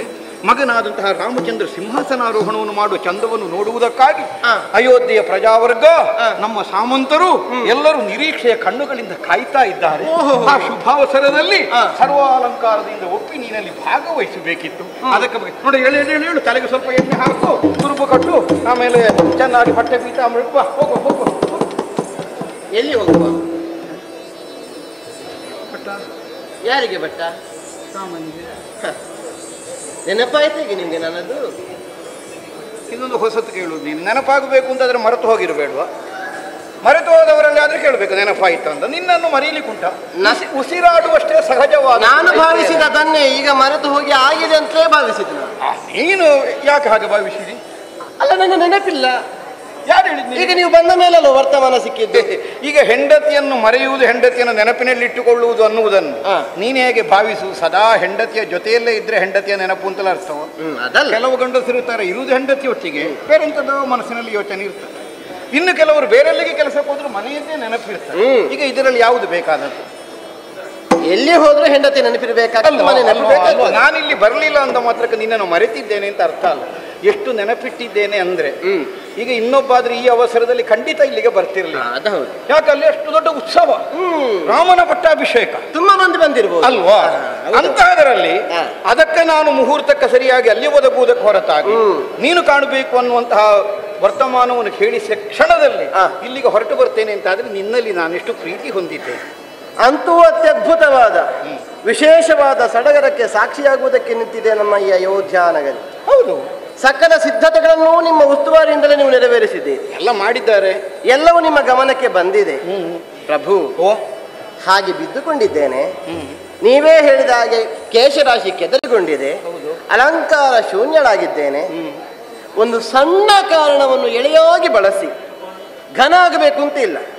ಏನೇ ಆಗಲಿ, ಸಾಮಾನ್ಯವಾದ ವಿಷಯವೇ ಇರಲಿ, ಮೊದಲಾಗಿ ಬಂದು ಕೈಕಾ ಹೀಗಾಯಿತು ಇಂದು, ಇಲ್ಲಿ ಹೀಗೆ ನಡೆದು ಹೋಯಿತು ಅಂತ ವಿವರಿಸುತ್ತಿದ್ದವರು, ಸಡಗರವನ್ನು ಅನುಭವಿಸುತ್ತಿದ್ದವರು. ಇಷ್ಟು ದೊಡ್ಡ ಸಂಗತಿ ಇನ್ನೇನು ಆಗಬೇಕು ಅನ್ನುವಾಗ ಎಲ್ಲರೂ ಸೇರಿರುವಾಗ ನಾನೊಬ್ಬಳು ಕಾಣಲಿಲ್ಲ ಅನ್ನುವಂಥ ಒಂದು ಕಾರಣಕ್ಕೆ ಇಲ್ಲಿಗೆ ಬರಬೇಕಾಗಿ ಬಂತು. ಅಯ್ಯೋ, ಒಂದು ಉತ್ಸವ ನಡೆಯುತ್ತಾ ಇರುವಂತಹ ಕಾಲಕ್ಕೆ ಅತ್ಯಗತ್ಯದ್ದನ್ನು ನಾವು ಮರೆತು ಬಿಡ್ತೇವೆ. ಇನ್ನು ಕೆಲವು ಸಲ ಮರೆಯುವುದಕ್ಕೆ ಮತ್ತೊಂದು ಕಾರಣ ಉಂಟು. ನಮಗೆ ಹೆಚ್ಚು ಪರಿಚಯ ಯಾರು, ಅವರಲ್ಲಿ ಒಂದು ಸದರ ಬಂದು ಹೋಗ್ತದೆ. ಅವರಿಗೆ ಹೇಗಾದ್ರೂ ವಿಷಯ ಗೊತ್ತಾಗುತ್ತದೆ, ಆಗುತ್ತದೆ. ನಿನ್ನ ನೆನಪಾಗದೇ ಇದ್ದದ್ದಲ್ಲ, ಮತ್ತೆ ನನಗೆ ಯಾರಲ್ಲಿ ಹೇಳಲಿಕ್ಕೂ ಸಮಯವೇ ಇದು. ನಿನ್ನೆ ಅಲ್ವ ನಿರ್ಣಯ ಮಾಡಿದ್ದು, ನಿನ್ನೆ ನಿರ್ಣಯ ಮಾಡಿದ್ದು, ಇವತ್ತು ಪಟ್ಟಾಭಿಷೇಕ ಯಾರಿಗೆ ಹೇಳುವುದಂತದ್ದು ಮತ್ತೊಂದು ಎಂತದ್ದು. ವಲ್ಲಭ, ಒಂದು ಮಾತು ಹೇಳಲೆ ನಾನು. ಏನೇ ವಲ್ಲಭ ಕೇಳನ್ನ ಮನದಲ್ಲಿರುವ ಕ್ಲೇಶ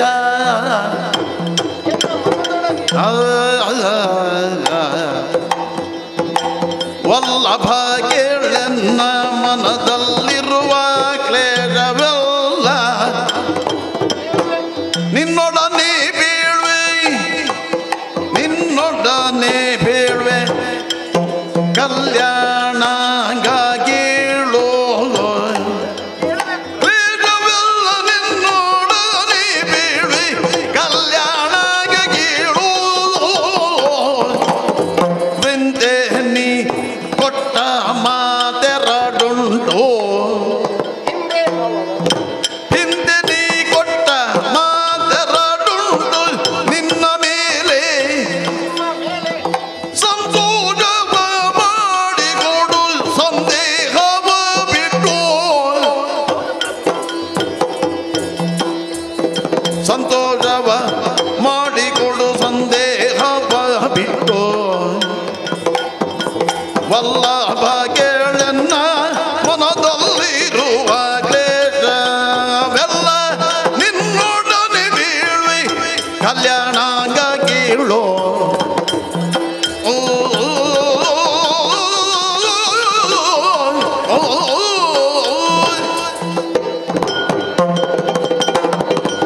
ಇವತ್ತು ಬರ್ಲಿಕ್ಕೆ ಇಲ್ಲ ಅಂತ ಭಾವಿಸಿದೆ ನಾನು ಬಂದೆ ಅಲ್ಲ. ಅದೇ ಈ ಹೆಣ್ಮಕ್ಕಳು ಯೋಚಿಸಿದ್ದೆಲ್ಲ ಹಾಗೆ ಇರುವುದಿಲ್ಲ. ನೀವು ಗಂಡಸರ ಬಗ್ಗೆ ತಪ್ಪಾಗಿ ಕಲ್ಪಿಸಿಕೊಳ್ತೀವಿ. ಹೌದೌದು. ಈಗ ನೀನು ಬರ್ಲಿಕ್ಕೆ ಇಲ್ಲ ಅಂತ ಭಾವಿಸಿ ನಾನು ಬಂದರಲ್ವಾ. ನಿಮ್ಮ ಮನಸ್ಸಿಗೆ ಹಿತವಾಗದಿರುವುದನ್ನು ನಾನು ಆಡಿದ್ರೆ ನಾನು ಕಲ್ಪಿಸಿ ಆಡಿದ್ದು ಅಂತ ಆರೋಪ ಬರ್ತದೆ ಅಲ್ವಾ? ಏನಾಯ್ತು ನಿನಗೆ? ಯಾಕೆ ಹೀಗಿದ್ದಿ ನೀನು? ನನ್ನ ವಲ್ಲಭ. ಹೌದು, ನಾನು ನಿಮ್ಮ ವಲ್ಲಭೆ. ಪರಸ್ಪರ ಒಲಿಸಿಕೊಂಡವರು, ಓಲೈಸಿಕೊಂಡವರು, ನೆಚ್ಚಿಕೊಂಡವರು, ಒಪ್ಪಿಕೊಂಡವರು, ಅಪ್ಪೇ ದಾಂಪತ್ಯದ ಸುಖವನ್ನು ಅನುಭವಿಸಿದವರು. ಹೇಳಿಕೊಳ್ಳುವುದಕ್ಕೆ 3 ಮಂದಿ ಸತಿಯರಿದ್ದರು. ಅತಿಶಯವಾದ ಪ್ರೀತಿ, ವ್ಯಾಮೋಹ, ಜೊತೆಗೆ ಹೊಂದಿರುವಂತಹ ಮಮಕಾರ. ಚಕ್ರವರ್ತಿಗಳಿಗೆ ಯಾರ ಮೇಲೆ ಅಂತ ಕೇಳಿದ್ರೆ ಸಮಸ್ತ ಅಯೋಧ್ಯೆಯ ಪ್ರಜಾವರ್ಗದವರು ತುಪ್ಪು ಮನಸ್ಸಿನಿಂದಲೇ ಆಡ್ತಾರೆ. 3 ಮಂದಿ ಸತಿಯರಿದ್ದರು, ನೀವು ಯಾರು ಇಬ್ಬರು ಉಪಪತ್ನಿಯರಲ್ಲ, ಅಲ್ಲ, ನೀವು ಪಟ್ಟ ಮಹಿಷಿಯರು. ಲೋಕದಲ್ಲಿ ಎಲ್ಲಿಯೂ ಈ ಕ್ರಮ ಇಲ್ಲ. ಒಬ್ಬ ಅರಸನಿಗೆ ಒಬ್ಬನೇ ಪಟ್ಟ ಮಹಿಷಿ, ಆದ್ರೆ ದಶರಥನಿಗೆ 3 ಪಟ್ಟ ಮಹಿಷಿಗಳು ಅಲ್ವೇ? ಹಾಗಾದ್ರೆ ಯಾರಲ್ಲಿಯೂ ಯಾವ ಭೇದವನ್ನು, ವ್ಯತ್ಯಾಸವನ್ನು ಕಾಣುವುದಕ್ಕಿಲ್ಲ, ತೋರಿಸುವುದಕ್ಕಿಲ್ಲ. ನಾನು ಈವರೆಗೆ ಅದನ್ನೇ ಭಾವಿಸಿದ್ದೆ. ಈವರೆಗೆ ಅಂದ್ರೆ ಇವತ್ತಿನಿಂದ ಇಲ್ವಾ? ಅಲ್ಲ, ಹೇಳಿದೆ ನಾನು. ಹೀಗೆ ಗ್ರಹಿಸುವುದಕ್ಕೆ ಅಥವಾ ಭಾವಿಸುವುದಕ್ಕೆ ಪ್ರಧಾನವಾದ ಕಾರಣವಾಗಿ ಒದಗಿ ಬಂದಂತಹ ಪ್ರಕರಣ ಯಾವುದು? ಯಾವುದು? ಬಹಳ ಹಿಂದೆ, ಅಂದ್ರೆ ಪೂರ್ವದಲ್ಲಿ ಚಕ್ರವರ್ತಿಗಳಾಗಿದ್ದಂತಹ ತಾವು ದೇವತೆಗಳಿಗೆ ಬಂದೊದಗಿದ ಕಷ್ಟವನ್ನು ಪರಿಹರಿಸಲೋಸುಗ ಘನವಾದ ಕಾರ್ಯವೊಂದನ್ನು ಕೈಗೆತ್ತಿಕೊಂಡಿರಿ. ಶಂಬರಾಸುರವಧೆ. ಶಂಬರಾಸುರಧ್ವಜ. ಅದೇ ಅದೇ ಅದೇ. ಅದು ಬಹಳ ವರ್ಷ ಮೊದಲಲ್ವಾ? ಹೌದೌದೌದು. ಎಷ್ಟು ವರ್ಷ ಆಯಿತು, ಎಷ್ಟು ವರ್ಷಗಳು ಕಳೆದು ಹೋಯಿತು. ಈ ಹೊತ್ತಿಗೆ ಪ್ರಸಂಗ ನೆನಪಾಗಲಿಕ್ಕೆ ಕಾರಣ ಉಂಟು ಪ್ರಭುವೇ. ಅದ್ಯಾಕದು ಇವತ್ತು ನೆನಪಾಯಿತು? ನೀವು ಒಬ್ಬರೇ ಹೋದದ್ದಲ್ಲ ಅಲ್ಲ, ನಿಮ್ಮ ಜೊತೆಗೆ ನಮ್ಮ 3ರನ್ನು ಸೇರಿಸಿಕೊಂಡು ಹೋದದ್ದು ಅಲ್ಲ.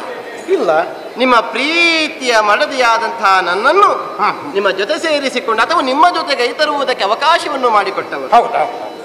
ಇನ್ನೇನು ಕಾಲದ ಸನ್ನಿಹಿತವಾಗ್ತದೆ, ಕಠಿಣವಾದ ಹೋರಾಟಕ್ಕೆ ನಾನು ಸಾಕ್ಷಿಯಾಗ್ತೇನೆ ಅನ್ನುವ ಕಾಲಘಟ್ಟದಲ್ಲಿ ಪ್ರಭು ನಿಮ್ಮನ್ನ ಹಿಡಿದು ಶೈತ್ಯೋಪಚಾರ ಎಸಗುವುದಕ್ಕೆ ಬೇಕಾಗಿ ನಿಮ್ಮನ್ನ ಪಕ್ಕಕ್ಕೆ ಕರೆದುಕೊಂಡು ಹೋಗಬೇಕಾದ ಅನಿವಾರ್ಯತೆಯು ನನ್ನ ಬದುಕಿನಲ್ಲಿ ಸಿದ್ಧಿಸಿತ್ತು. ಹೌದು, ತಿಮ್ಮಧ್ವಜನ ಹೋರಾಟದಲ್ಲಿ ನಾನು ಮೂರ್ಛೆ ಹೋಗಿ ಬಿದ್ದಿದ್ದೆ ಅಲ್ವೇ?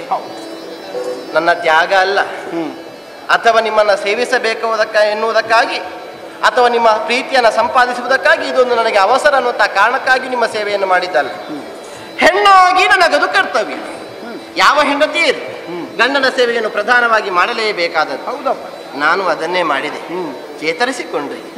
ಮತ್ತೆ ದನವನ್ನು ಹಿಡಿದು ಹೋರಾಟಕ್ಕೆ ನೀವು ಸನ್ನದ್ಧರಾಗಿ ನಿಂತ ವೇಳೆಗೆ ರಥದ ಚಕ್ರದ ಕೀಳು ಜಾರಿತು. ಹೌದೌದು. ನನ್ನ ಕೈಯ ಮೂಲಕ ನನ್ನ ಬೆರಳನ್ನೇ ನಾನು ಬಳಸಿ, ನನಗದು ಗೊತ್ತೇ ಆಗಲಿಲ್ಲ ಹೋರಾಟದ ಅವಸರದಲ್ಲಿ. ಅಲ್ವೇ? ನಿಮ್ಮ ಆವೇಶ. ನನಗೆ ವಿಷಯ ಗೊತ್ತಾದ್ರೆ ಶಂಬರಸುರ ಸತ್ತ ಮೇಲೆ ಅವನ ಪ್ರಕರಣ ಮುಗಿಯಿತು.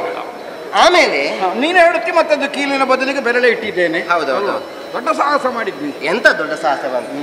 ಅದೇ ಹೇಳಿದ್ದು ನಾನು, ಹೆಂಡತಿ ಗಂಡನಿಗಾಗಿ ಅಷ್ಟೊಂದನ್ನು ಮಾಡಿದ್ರೆ ಅದನ್ನು ಸಾಹಸ ಅಂತ ಹೇಳಲಿಕ್ಕಿಲ್ಲ, ನನಗದು ಕರ್ತವ್ಯ ಅಂತಲೇ ಭಾವಿಸಿ ಮಾಡಿದ್ದು. ಅದು ಈಗ ವಿಷಯ ಯಾಕೆ ಈಗ ಎಂತದ್ದು? ಅದು ವಿಷಯ ಈಗ ಬೇಕು.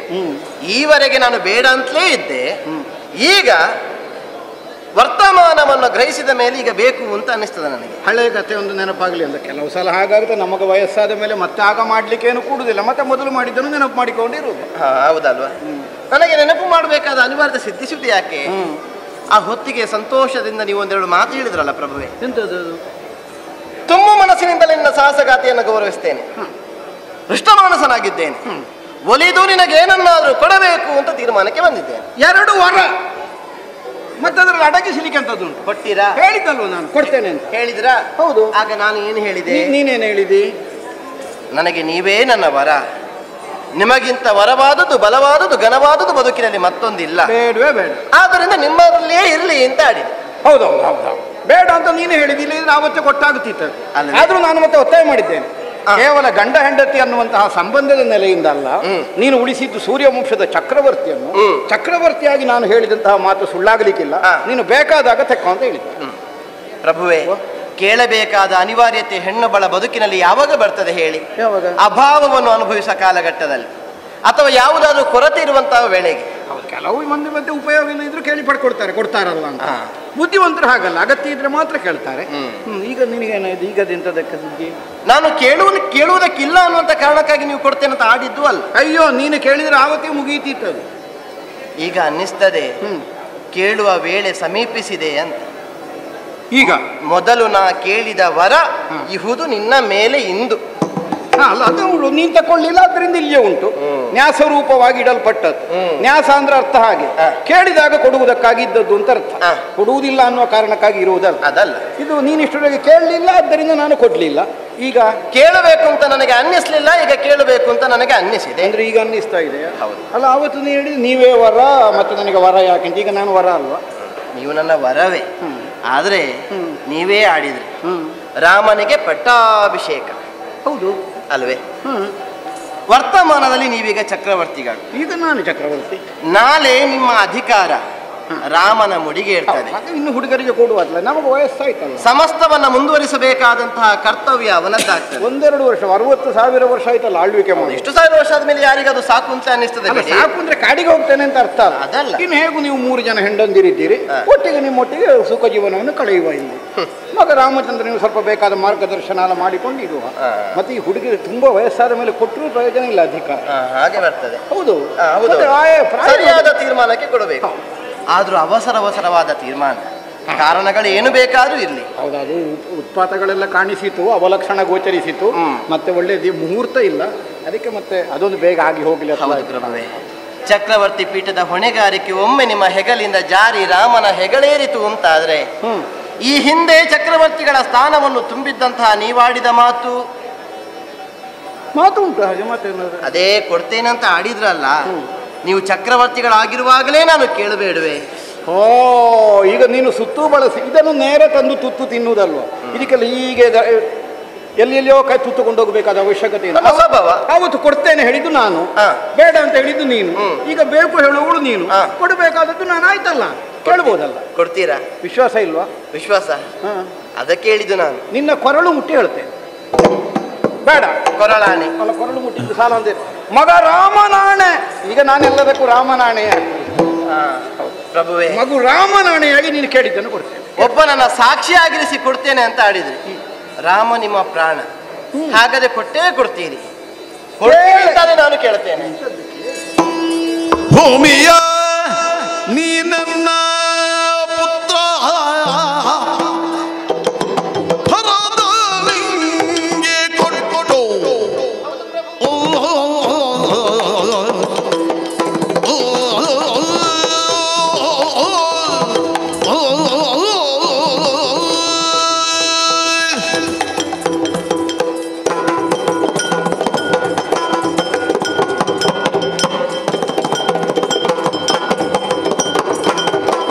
ಭೂಮಿಯ ನೀ ನನ್ನ ಪುತ್ರ ಭರತನಿಗೆ ಕೊಟ್ಟು ರಾಮಚಂದ್ರನ ನೀ ಹೊತ್ತೆ ವನವಾಸ ಕೊಟ್ಟು ರಾಮಚಂದ್ರನ ನೀ ಹೊತ್ತೆ ವನವಾಸ ಕೊಟ್ಟು ಭೂಮಿಯ ನೀ ನನ್ನ ಪುತ್ರ ಭರತ ನಿಂಗೆ ಕೊಟ್ಟು ರಾಮಚಂದ್ರನ ನೀ ಹೊತ್ತಿ ವನವಾಸ ಕಟ್ಟು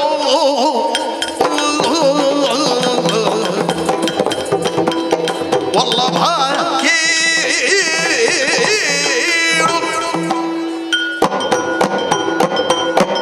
ಪ್ರಭುಗಳೇ, ಕೈಕಾ ಕೊಡುತ್ತೀರಿ ಅನ್ನುವಂತಹ ಭರವಸೆಯಿಂದಲೇ ನಾನು ನಿಮ್ಮ ಸಮ್ಮುಖದಲ್ಲಿ ಕೇಳುವುದಕ್ಕಾಗಿ ಮುಂದಾಗುತ್ತಿದ್ದೇನೆ. ಕೇಳು ಕೇಳು ಕೇಳು ಕೇಳು. ಕೊಡ್ತೀರಿ ಅಂತ ಕೇಳುವಾಗ ನನಗೆ ಸಂತೋಷವಾಯಿತು ಪ್ರಭುವೇ. ನನ್ನ ವಲ್ಲಭ, ನನ್ನ ಪ್ರಿಯ, ಅದೇ ಮುಹೂರ್ತದಲ್ಲಿ ನಿಮ್ಮ ಮಗನಾದ ಭರತನನ್ನು ಭರಿಸಿ ಸೇರಿದ ಜನರ ಸಮ್ಮುಖದಲ್ಲಿ ಭರತನಿಗೆ ಪಟ್ಟವನ್ನು ಕಟ್ಟಿ, ಎಂಥದ್ದು? ಭರತನಿಗೆ ಪಟ್ಟವನ್ನು ಕಟ್ಟಿ. ಒಂದು ವಿನೋದಕ್ಕಾದ್ರೂ ಒಂದು ಮಿತಿ ಬೇಕೇನು? ಎಂಥದ್ದು ಒಟ್ಟು ವಿನೋದ? ಏನಾದ್ರೂ ಕೇಳುವುದಲ್ಲ ಅದು. ಅಲ್ಲ, ರಾಮನ ಪಟ್ಟಬಂಧ ಮಹೋತ್ಸವ ಅಂತ ಎಲ್ಲರಿಗೂ ಹೇಳಿಕೋಗಿ ಎಲ್ಲರೂ ಬಂದು ಸೇರಿಯಾಗಿದೆ, ನೀನೀಗ ಭರತನಿಗಂತ ಒಂದು ಹಾಸ್ಯ ಮಾಡುವುದಕ್ಕಾದ್ರೂ ಸಮಯ ಸಂದರ್ಭ ಎಲ್ಲ ನೋಡ್ಲಿಕ್ಕಿಲ್ವಾ? ಇದನ್ನು ಹಾಸ್ಯಕ್ಕೆ ಬೇಡ ನನಗೆ. ಇದು ಹಾಸ್ಯರಸ ಅಲ್ವಾ? ನಿಮ್ಗೆ ಇದು ಹಾಸ್ಯದಾಗೆ ಕಾಣ್ತದ? ಯಥಾರ್ಥವನ್ನು ಆಡಿದ್ದು ಅದೇ ಮುಹೂರ್ತದಲ್ಲಿ ಮಗನಾದ ಭರತನಿಗೆ ಪಟ್ಟವನ್ನು ನೀವು ಕಟ್ಟಬೇಕು. ಕೈಕಾ ಕೈಕೆ ಆಡಿದ್ದು, ಬೇರೆ ಯಾರು ಅಲ್ಲ, ಕೈಕೆ ಆಡಿದ್ದು. ಭರತನಿಗೆ ಪಟ್ಟ. ಭರತ ಬೇರೆ ರಾಮ ಬೇರೆ ಅಂತ ಕಾಣುವುದಕ್ಕೆ ಪ್ರಾರಂಭವಾಯಿತೇನೆ ನಿನಗೆ? ಭರತನಿಗೆ ಪಟ್ಟಾದ್ರೆ ರಾಮನಿಗೆ ಮತ್ತೆಂತದ್ದೇ? ರಾಮನಿಗೆ ವನವಾಸ. ರಾಮನಿಗೆ ವನವಾಸ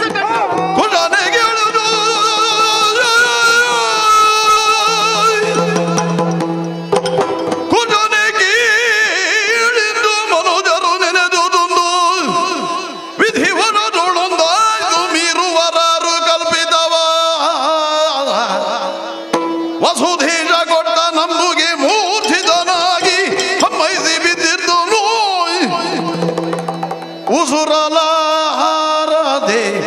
ಮೂರುಗಳಿಗೆ ಪರ್ಯಂತ ತನು ವಜವಿಲ್ಲದಂದಾಯ್ತು ಸರ್ವೇಂದ್ರಿಯಂಗಳು ಬಿಸಜಲೋಚನೆ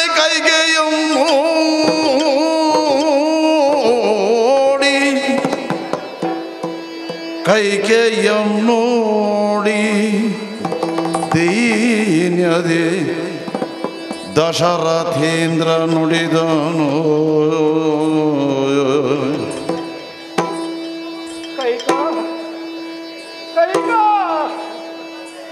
ಕಂಬುದು ಕಂಠಿ ನೀಚಾರೋ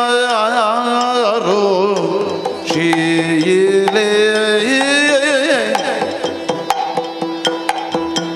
ಕಮಲ ಮುಖಿ ಕುಂಭ ಕುಚೆ ಪುತ್ಥಳಿಯ ಬೊಂಬೆ ಪ್ರತಿರಂಭೆ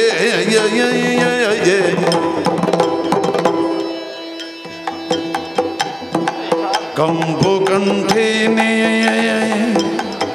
ಚಾರು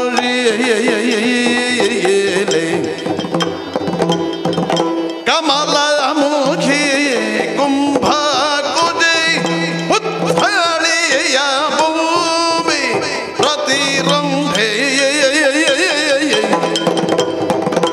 ಮಕ್ಕಳಿಲ್ಲದೆ ಬಹಳ ಕಾಲ ನಾನಿರಲು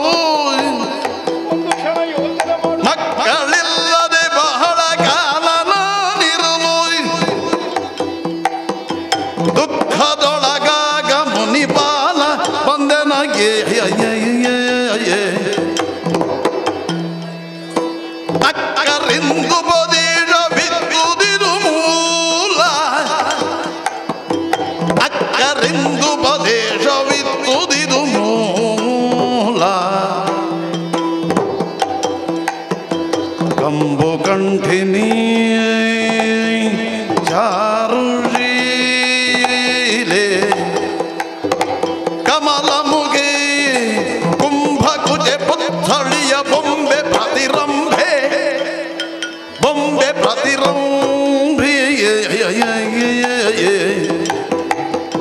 ಕಂಬು ಕಂಠಿನಿ ಚಾರುಶೀಲೆ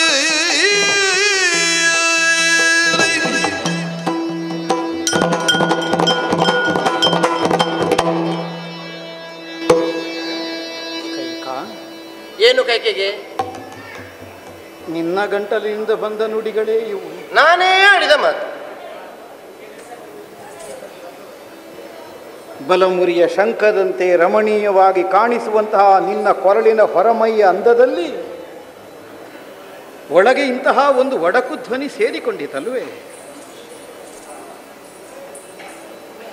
ತಿವಿಧ್ವಜನ ಕಾಳಗದ ಕಾಲದಲ್ಲಿ ಮೈಮರೆತು ಮೂರ್ಛಾವಸ್ಥೆಯನ್ನು ಹೊಂದಿದಂತಹ ನಿನ್ನ ಮಾಂಗಲ್ಯವನ್ನು ಉಳಿಸಿಕೊಳ್ಳುವುದಕ್ಕಾಗಿ ಶೈತ್ಯೋಪಚಾರವನ್ನು ನೀನೆಸಗಿ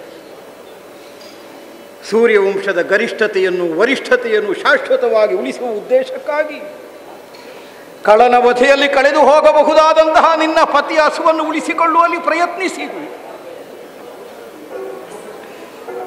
ಯಾವ ನಿನ್ನ ಸ್ವಾಮಿಯನ್ನು ನೀನಂದಿನ ದಿನ ಉಳಿಸಿದೆಯೋ ಅದೇ ನಿನ್ನ ಪತಿ ನಿನ್ನ ಸಮ್ಮುಖದಲ್ಲೇ ಕೈ ಕಾಲುಗಳಲ್ಲಿ ವಶವಿಲ್ಲದೆ ದರೆಗೊರಳಬೇಕಾದಂತಹ ಒಂದು ದುಸ್ಥಿತಿಗೆ ನೀನೇ ಕಾರಣಳಾಗಿ ಹೋದೆ. ಯೋಚಿಸು ಕೈಕಾ, ಯೋಚಿಸು. ನಿಮಗೇನು ಸಿಡಿಲು ಬಡೀತಾ? ಅದಾದರೂ ಆಗುತ್ತಿತ್ತು. ಆದಿದೈವಿಕವಾದಂತಹ ತೊಂದರೆ ಅನ್ನೋ ಹಾಗೆ ನಮಗೊಂದು ಸಮಾಧಾನವನ್ನು ಕಂಡುಕೊಳ್ಳುವುದಕ್ಕೆ ಬರ್ತಿತ್ತು. ಆದರೆ ಏನು? ಸಿಡಿಲಿಗಿಂತ ಕಠೋರವಾದಂತಹ ನುಡಿಗಳನ್ನೇ ನೀನಾಡಿದೆಯಲ್ಲ ಕೈಕಾ.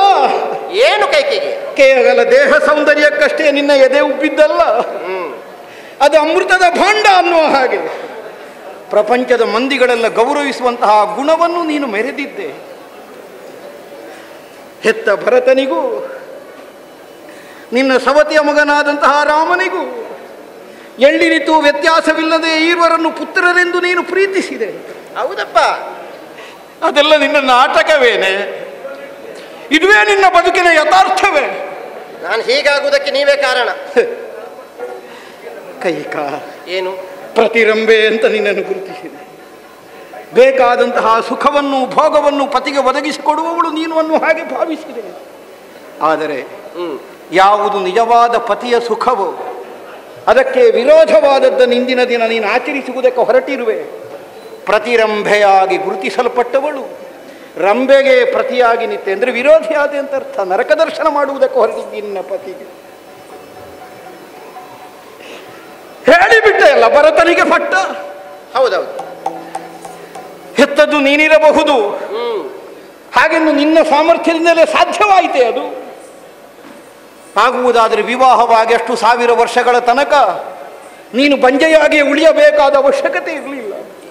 ಕೈಕಾ, ಒಂದು ಕ್ಷಣ ಯೋಚನೆ ಮಾಡು. ಯೋಚನೆ ಮಾಡಿ ಆಡಿದ್ದು ನಾನು. ಎಷ್ಟು ರಾತ್ರಿಗಳನ್ನು ಇಲ್ಲದ ಸಂತಾನಕ್ಕಾಗಿಯೇ ಕಣ್ಣೀರಿನಿಂದ ನಾವು ಈ ಅಂತಃಪುರದಲ್ಲಿ ಉತ್ತರಿಸಿದ್ದೇವೆ. ಒಂದು ಕ್ಷಣ ನಿನಗೆ ಬದುಕಿನ ವಿಷಾದದ ಆ ದಿನಗಳು ನೆನಪಾದರೆ ಅವಳು ಹೆತ್ತ ಮಗ, ಇವನು ನಾನು ಹೆತ್ತ ಮಗ ಅನ್ನುವಂತಹ ಭೇದವನ್ನು ಕಾಣಿಸುವುದಕ್ಕೆ ಮನಸ್ಸಾದರೂ ಬಂದೀತೆ. ಗುರುಗಳಾದಂತಹ ವಸಿಷ್ಠರು ಕೊಟ್ಟ ನಿರ್ದೇಶನದಲ್ಲಿ ಋಷ್ಯಶೃಂಗರ ಆದೇಶಾನುಸಾರ ಅವರ ಅನುಗ್ರಹ ವಿಶೇಷದಿಂದ ಕೈಗೊಂಡಂತಹ ಪುತ್ರ ಕಾಮಾದ್ವರದಲ್ಲಿ ನೀವು ಬಂಜೆಯರಲ್ಲ ಅನ್ನುವುದು ಪ್ರಪಂಚಕ್ಕೆ ತೋರಿಸುವುದಕ್ಕೆ ಅವಕಾಶ ಆಗಿ ಹೋಯಿತು. ವೃದ್ಧಾಪ್ಯದ ಕಾಲದಲ್ಲಾದರೂ 4 ಮಂದಿ ಮಕ್ಕಳನ್ನು ಆ ದೈವ ನಮಗೆ ಒದಗಿಸಿಕೊಟ್ಟಿದೆ ಅನ್ನೋ ಹಾಗೆ ಸಂಭ್ರಮದಿಂದ ನಾವು ಕೈ ಎತ್ತಿ ಆಡಿಸಿದರೆ ಏನೇ ಇದು? ಏನು? ನಮ್ಮ ಬದುಕಿನಲ್ಲಿ ಎಲ್ಲವೂ ಸುಖದ ದಿನಗಳೇ ಇನ್ನು ಅನ್ನುವ ಹಾಗೆ ನಾನು ಭಾವಿಸಿದರೆ ಎಂತಹ ಕಠೋರವಾದ ನುಡಿಗಳನ್ನು ನೀನು ಹಾಡಿಬಿಟ್ಟೆ. ಸಂಪತ್ತಿನ ಅಧಿಷ್ಠಾತೃವಾದಂತಹ ಲಕ್ಷ್ಮಿ ಹುಟ್ಟಿದಲ್ಲೇ ಶಂಖವು ಹುಟ್ಟಿತಂತೆ. ಹೌದು. ಆದರೆ ಏನು? ಲಕ್ಷ್ಮೀದೇವಿ ಸಂಪತ್ತಿನ ಅಧಿದೇವತೆಯಾಗಿ ಮಾನಿತಳಾದಳು. ಶಂಖ ತನ್ನ ದಾರಿದ್ರ್ಯವನ್ನು ಪ್ರತಿ ಮನೆಯ ಮುಂಭಾಗದಲ್ಲಿ ಸಾರುತ್ತಾ ಸಾರುತ್ತಾ ಸಾಗಿತು. ಅಮಂಗಳವನ್ನು ಕಳೆಯುವುದಕ್ಕೂ ಶಂಖಧ್ವನಿಯಲ್ಲಿ ಸಾಮರ್ಥ್ಯವಿದೆ. ಹಾಗೆಂದು ಏನು ತನ್ನ ಬಡತನವನ್ನು ಹೇಳಿಕೊಳ್ಳುವುದಕ್ಕೂ ಶಂಕ ಬದಲಾಗುತ್ತದೆ. ನನಗೆ ಗೊತ್ತಿದೆ, ನನ್ನ ಕೈಕೆಯ ಗಂಟಲಲ್ಲಿ ಇಂತಹ ಮಾತುಗಳು ಬರುವುದಕ್ಕಿಲ್ಲ. ಬೇರೆ ಯಾರೋ ಇದರಲ್ಲಿ ಸ್ವರ ಎಬ್ಬಿಸಿದ್ದಾರೆ. ಇದನ್ನು ಊದಿದವರು ಬೇರೆ ಇರಬೇಕು. ಯಾಕೆ ಇಷ್ಟು ನಿಷ್ಠುರರಾಗಿ ಈಗ ನಾನೇ ಅಂತಾರೆ? ಬೇಡ ಬೇಡ ಕೈಕಾ, ಭರತನಿಗೆ ಬೇಕಾದ್ರೆ ಪಟ್ಟ ಕೊಡೋಣ. ಅವನು ನನ್ನ ಮಗನೇ ಕೊಡಿ. ಆದರೆ ರಾಮನನ್ನು ಕಾಡಿಗಟ್ಟಬೇಕು ಹೇಳಿದೆಯಲ್ಲ, ಸಾಧ್ಯವೇ ನನ್ನಿಂದ? ಅರೆ ನಿಮಿಷವಾದರೂ ಅರೆ ನಿಮಿಷ ಮಾತ್ರ ರಾಘವನ ಅರೆ ನಿಮಿಷ ಮಾತ್ರ ರಾಘವನ ನಾ ಬಿಟ್ಟು ಇರಲಾರೆನಯ್ಯೋ, ನಾ ಬಿಟ್ಟು ಇರಲಾರೆನಯ್ಯೋ ಮೋಹನನ. ಇನ್ನೆಂದು ಗರೆದು ವಿಭಿನ್ನಗೆಗಳು ಹಲೀಗ, ಇನ್ನೆಂದು ಗರೆದು ವಿಭಿನ್ನಗೆಗಳು ಹಲೀಗ ಸಣ್ಣವನ್ನ.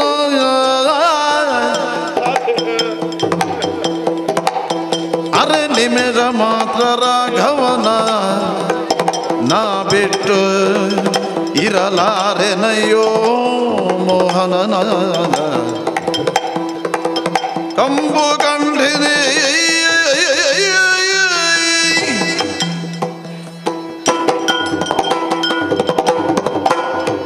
ಕೈಕಾ, ಏನು ಸಂಕಟ ನಿಮಗೆ?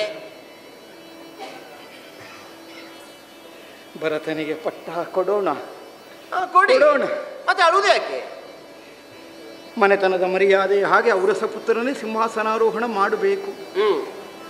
ಪ್ರಜಾನುರಾಗವನ್ನು ವಿರೋಧಿಸಿ ಯಾವ ನಿರ್ಣಯವನ್ನು ಈ ಅಯೋಧ್ಯೆ ಅರಮನೆಯಲ್ಲಿ ಕೈಗೊಳ್ಳುವುದಕ್ಕಿಲ್ಲ.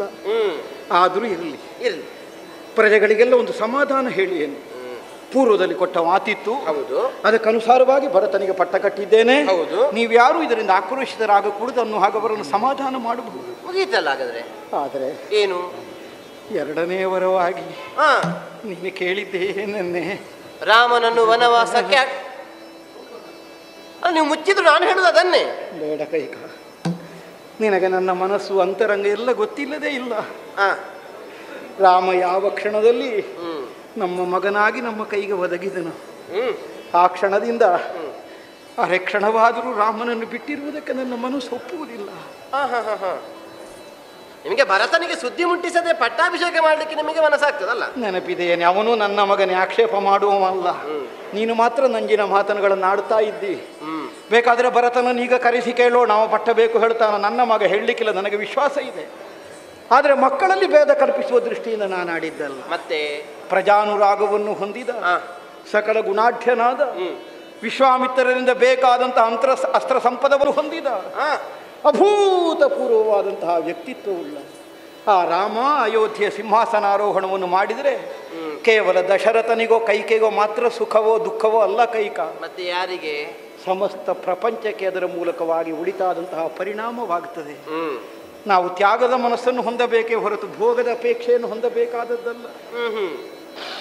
ಯಾವ ಕಾರಣವೂ ಬೇಡ. ರಾಮ ನನ್ನ ಮಗ, ನೀನು ಬೇಕಾದ್ರೆ ನನ್ನನ್ನು ಪಕ್ಷಪಾತಿ ಹೇಳು, ರಾಮನಲ್ಲಿ ಅತಿಯಾದ ಅಕ್ಕರೆ ಉಳ್ಳಮ ಹೇಳು.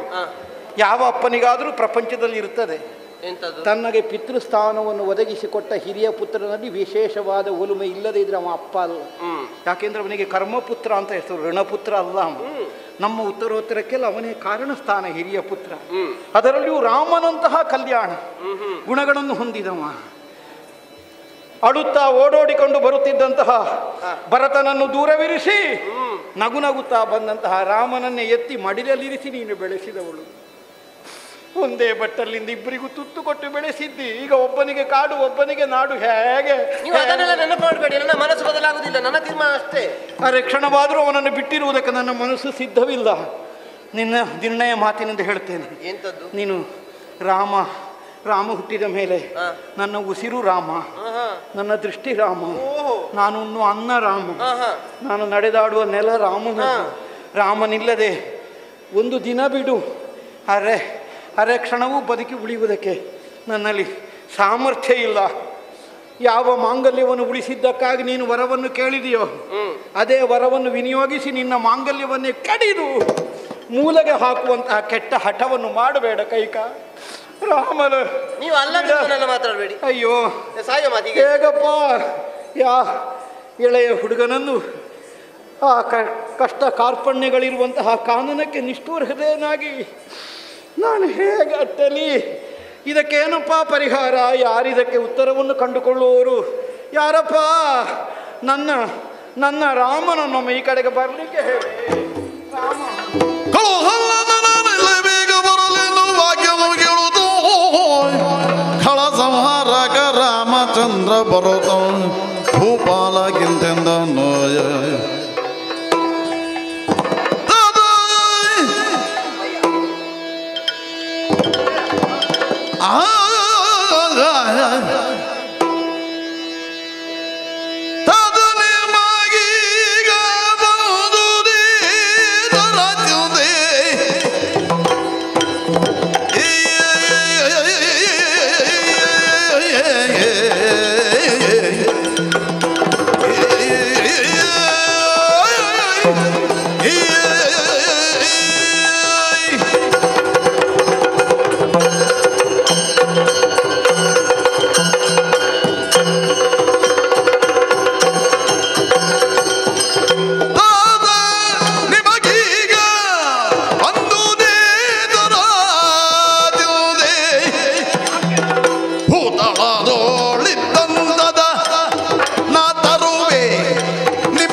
ಅಯೋಧ್ಯೆಯಲ್ಲಿ ನನಗೆ ಪಟ್ಟಾಭಿಷೇಕ ಎನ್ನುವುದಾಗಿ ಸಂತೋಷದಿಂದ ನಲಿದಾಡ್ತಾ ಇದ್ದವರು ನೀವು. ಚಿಕ್ಕಮ್ಮನನ್ನು ಕರೆತರ್ತೇನೆ ಅಂತ ಅರಮನೆಗೆ ಬಂದವರು. ಇಲ್ಲಿ ನೋಡಿದ್ರೆ ನೆಲದ ಮೇಲೆ ಹೊರಲಾಡ್ತಾ ಇದ್ದೀರಿ.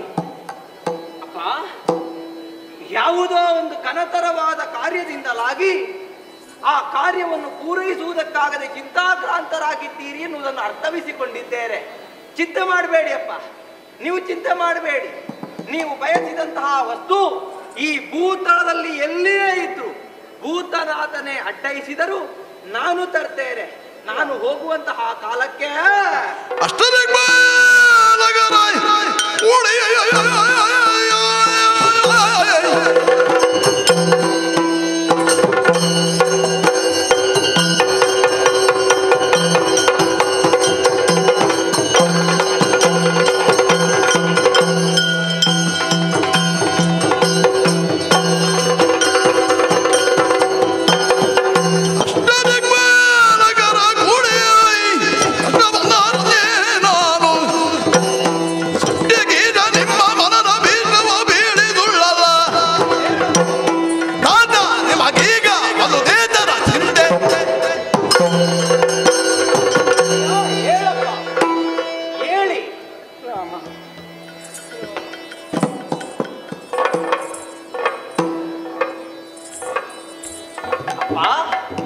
ನಿಮ್ಮ ಮನೋ ಇಷ್ಟ ಏನು ಅದನ್ನು ನನ್ನಲ್ಲೇ ಹೇಳಿ. ನಾನು ಆ ಇಷ್ಟವನ್ನು ಈಡೇರಿಸುವಂತಹ ಕಾಲಕ್ಕೆ ಅಷ್ಟ ದಿಕ್ಪತಿಗಳು ಅಡ್ಡಯಿಸಿದರೂ ಹೆದರುವವ ನಾನಲ್ಲ.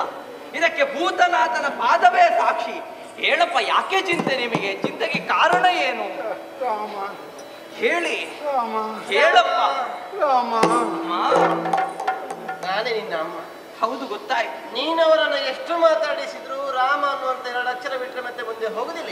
ಅವರು ಯಾಕೆ ಆಡುವುದಿಲ್ಲ ಅಂತ ಗೊತ್ತಾಗುವುದಿಲ್ಲ. ಹೇಳಬೇಕು ಅಂತ ಮನಸ್ಸು ಬರ್ತದೆ ಅವರಿಗೆ, ಮತ್ತೆ ಮುಂದೆ ವಾಕ್ಯ ರಚನೆ ಮಾಡಿ ಬೆಳೆಸುವುದು ಹೇಗಂತ. ಅಯ್ಯೋ, ಬಾಯಿ ಮುಚ್ಚೆ.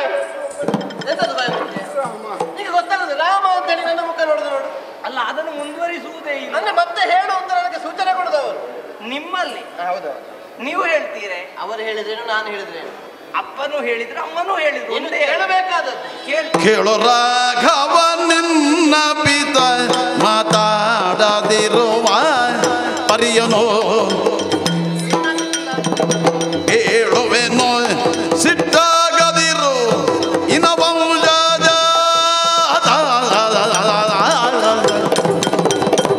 ಭರತ ಗಿತ್ತನು ರಾಜ್ಯವೆಲ್ಲವ ಧರಣಿ ಪಾಲನು ನಿನ್ನನು ಕರೆದು ಗಹನಗೆ ಕಳುಹಲಾರದೆ ಮರುಗುತಿಗನು ಕೇಳು ರಾಘವ.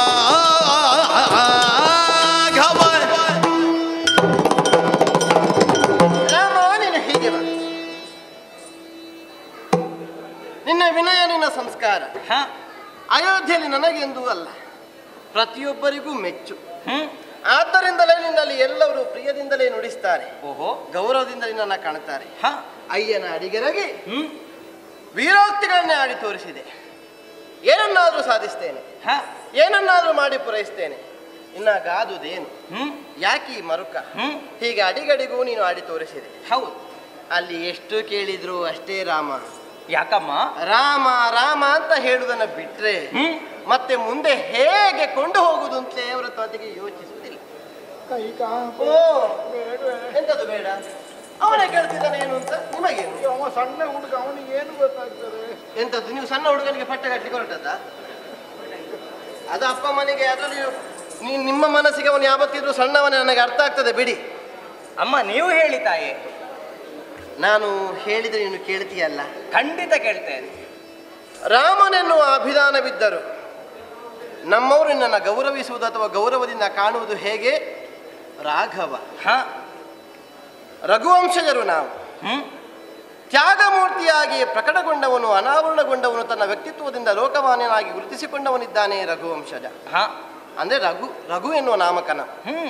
ಆ ವಂಶದಲ್ಲಿ ಹುಟ್ಟಿ ಬಂದ ಕಾರಣವೇ ಅವನ ಗುಣಗಳನ್ನು ಕಾಣಿಸಿಕೊಡಬಹುದಾದ ವ್ಯಕ್ತಿತ್ವವನ್ನೆಲ್ಲ ಗುರುತಿಸಿದ ಮಂದಿಗಳು ನನ್ನ ರಾಘವ ಅಂತ ಹಾಡಿಕೊಂಡಾಡಿದರು. ಹಾಗಾದ್ರೆ ನೀನಾದರೂ ಸರಿ, ಎಂತಹ ತ್ಯಾಗಕ್ಕಾದರೂ ಸನ್ನದ್ಧನಾಗಿ ಇರಬೇಕೇ ಬೇಡವೇ? ಆಗಿರ್ಲೇಬೇಕು. ತ್ಯಾಗ ಇಲ್ಲದಿದ್ರೆ ಮತ್ತೆ ಜೀವನದಲ್ಲಿ ಏನು ಉಂಟು ಹೇಳು ರಾಮ?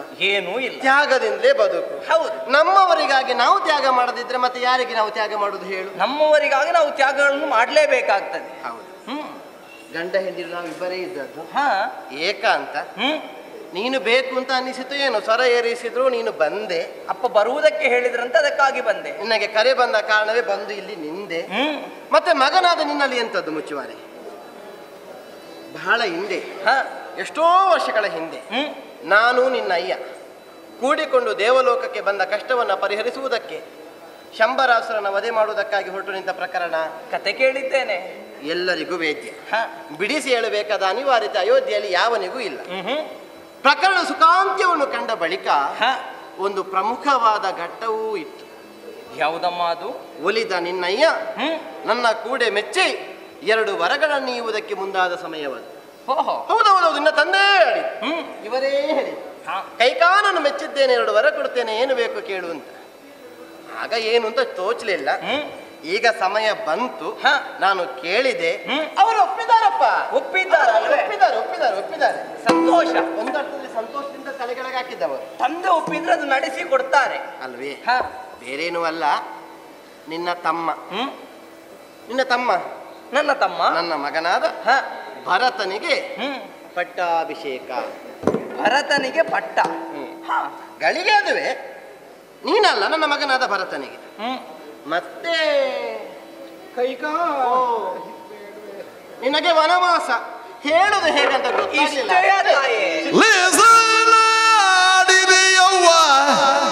ಈ ಸ್ವಲ್ಪ ಕೆಲಸಕ್ಕೆ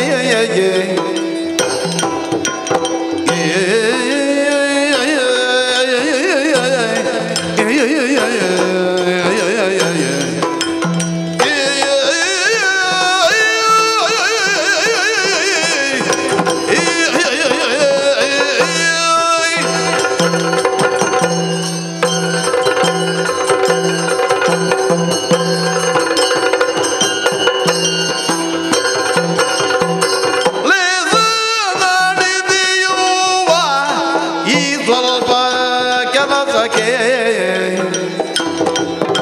ಈಸು ಚಿಂತೆಗಳಿಗೆ ಹಿದುಗುಣಾಢಿ ಏಸು ದಿನ ಅರಣ್ಯವಾಸದೊಳಿರಬೇಕು ಆ ಸುದ್ದಿ ಎನಗಿಯೇ ಹೇ ಶಚಿವದನೆ ಏಸು ದಿನ ಅರಣ್ಯವಾಸದೊಳಿರಬೇಕು ಆ ಸುದ್ದಿ ಎನಗಿಯೇ ಹೇ ಶಚಿವದನೆ ಲೇಸನಾಡಿದೆ ಯವ್ವಾನ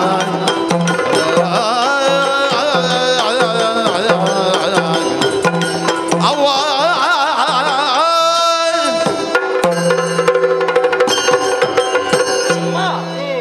ಇಷ್ಟೊಂದು ಸಂತೋಷದ ವಿಚಾರವನ್ನು ಹೇಳುವುದಕ್ಕೆ ತಂದೆಯವರು ಇಷ್ಟು ಹಿಂದೆ ಉಳಿದಿದ್ದಾರೆ.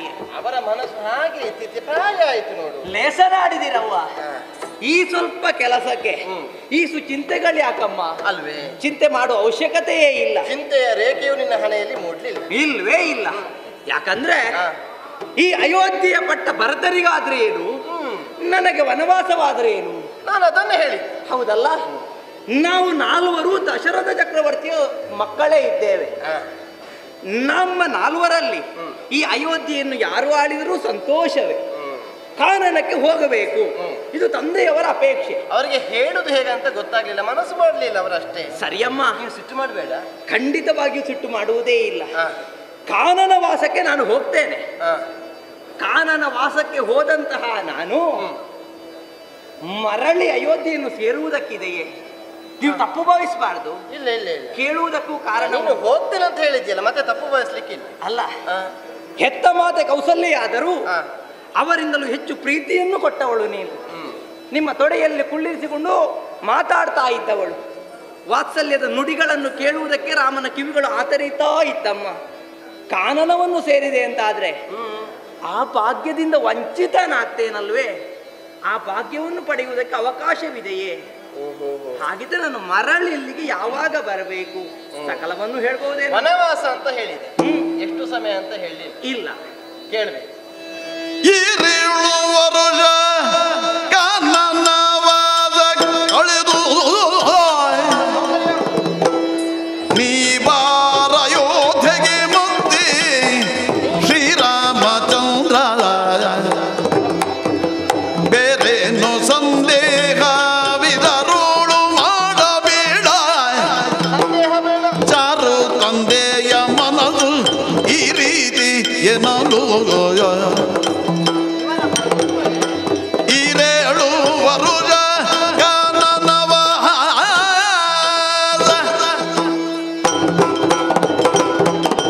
ರಾಮ ಹೆಚ್ಚಿಲ್ಲ, ನಾನು 2 ವರ್ಷ ಅಂತ ಹೇಳಿದೆ. 2 ವರ್ಷ ಅಂದ್ರೆ 7ಕ್ಕೆ 7 ಕೂಡಿಸಿದ್ರೆ ಎಷ್ಟು? 14. ಅಷ್ಟು ವರ್ಷ ಇದ್ದು ಬಂದ್ರೆ ಆಯ್ತು. 14 ವರ್ಷ. ಹೌದು. ಅದನ್ನು ಉತ್ತರಿಸಿದ ಬಳಿಕ ಬರಬಹುದು ನೀನು. ನಿನ್ನನ್ನು ಸ್ವಾಗತಿಸುವುದಕ್ಕೆ ನಾವು ಸಿದ್ಧರಿರ್ತೇವೆ. ಇದು ನಿನ್ನ ತಂದೆಯ ಮನ. ಅಪ್ಪನ ಇಚ್ಛೆ ಅಲ್ವೇ? ಈಡೇರಿಸುವುದಕ್ಕೆ ನಾನು ಸಿದ್ಧರಿದ್ದೇನೆ. ಆದ್ರೆ ಅಪ್ಪನಲ್ಲಿ ಒಂದೆರಡು ಮಾತಾಡಬಹುದೇ? ಅಯ್ಯೋ, ಹೇಳು, ಎಷ್ಟು ಬೇಕಾದ್ರೂ ಮಾತಾಡು. ಅಪ್ಪ, ಜನಕ ನೀವು ಚಿಂತಿಸದಿರಿ,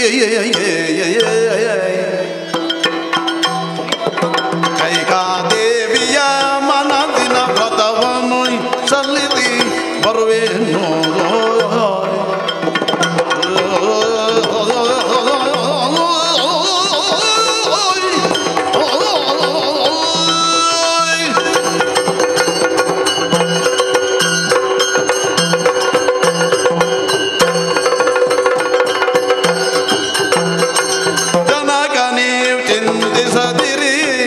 ಕೈಕಾದೇವಿಯ ಮನದಿನ ವ್ರತವನ್ನು ಸಲ್ಲಿಸಿ ಬರುವೆನು.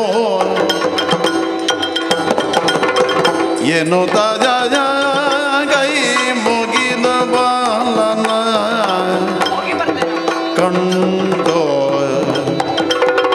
ದಶರಥ ಮನ ಕರಗಲು ಚಿಂತ ಮನದೊಳಿಂದ ಜನಕ ಚಿಂತಿಸದಿರಿ. ಅಯ್ಯ,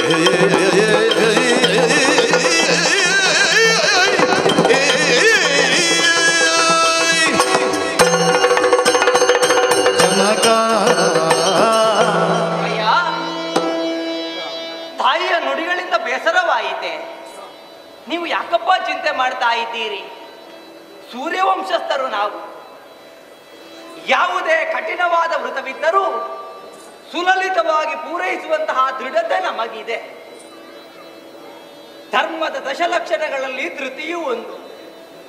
ಯಾವುದೇ ಸಂದರ್ಭದಲ್ಲಿ ಧೃತಿಗೆಡಬಾರದು. ಇದು ಗುರುಗಳಿಂದ ನಮಗೆ ಉಪದೇಶವಾದದ್ದಪ್ಪ. ನೀವು ಅನೇಕ ಬಾರಿ ಹೇಳ್ತಾ ಇರ್ತೀರಿ, ಮಗು, ಯಾವುದೇ ಸಂದರ್ಭವಿದ್ದರೂ ಯೋಚನೆ ಮಾಡಿ ಅಡಿಯನ್ನು ಮುಂದಿಡು ಎನ್ನುವುದಾಗಿ.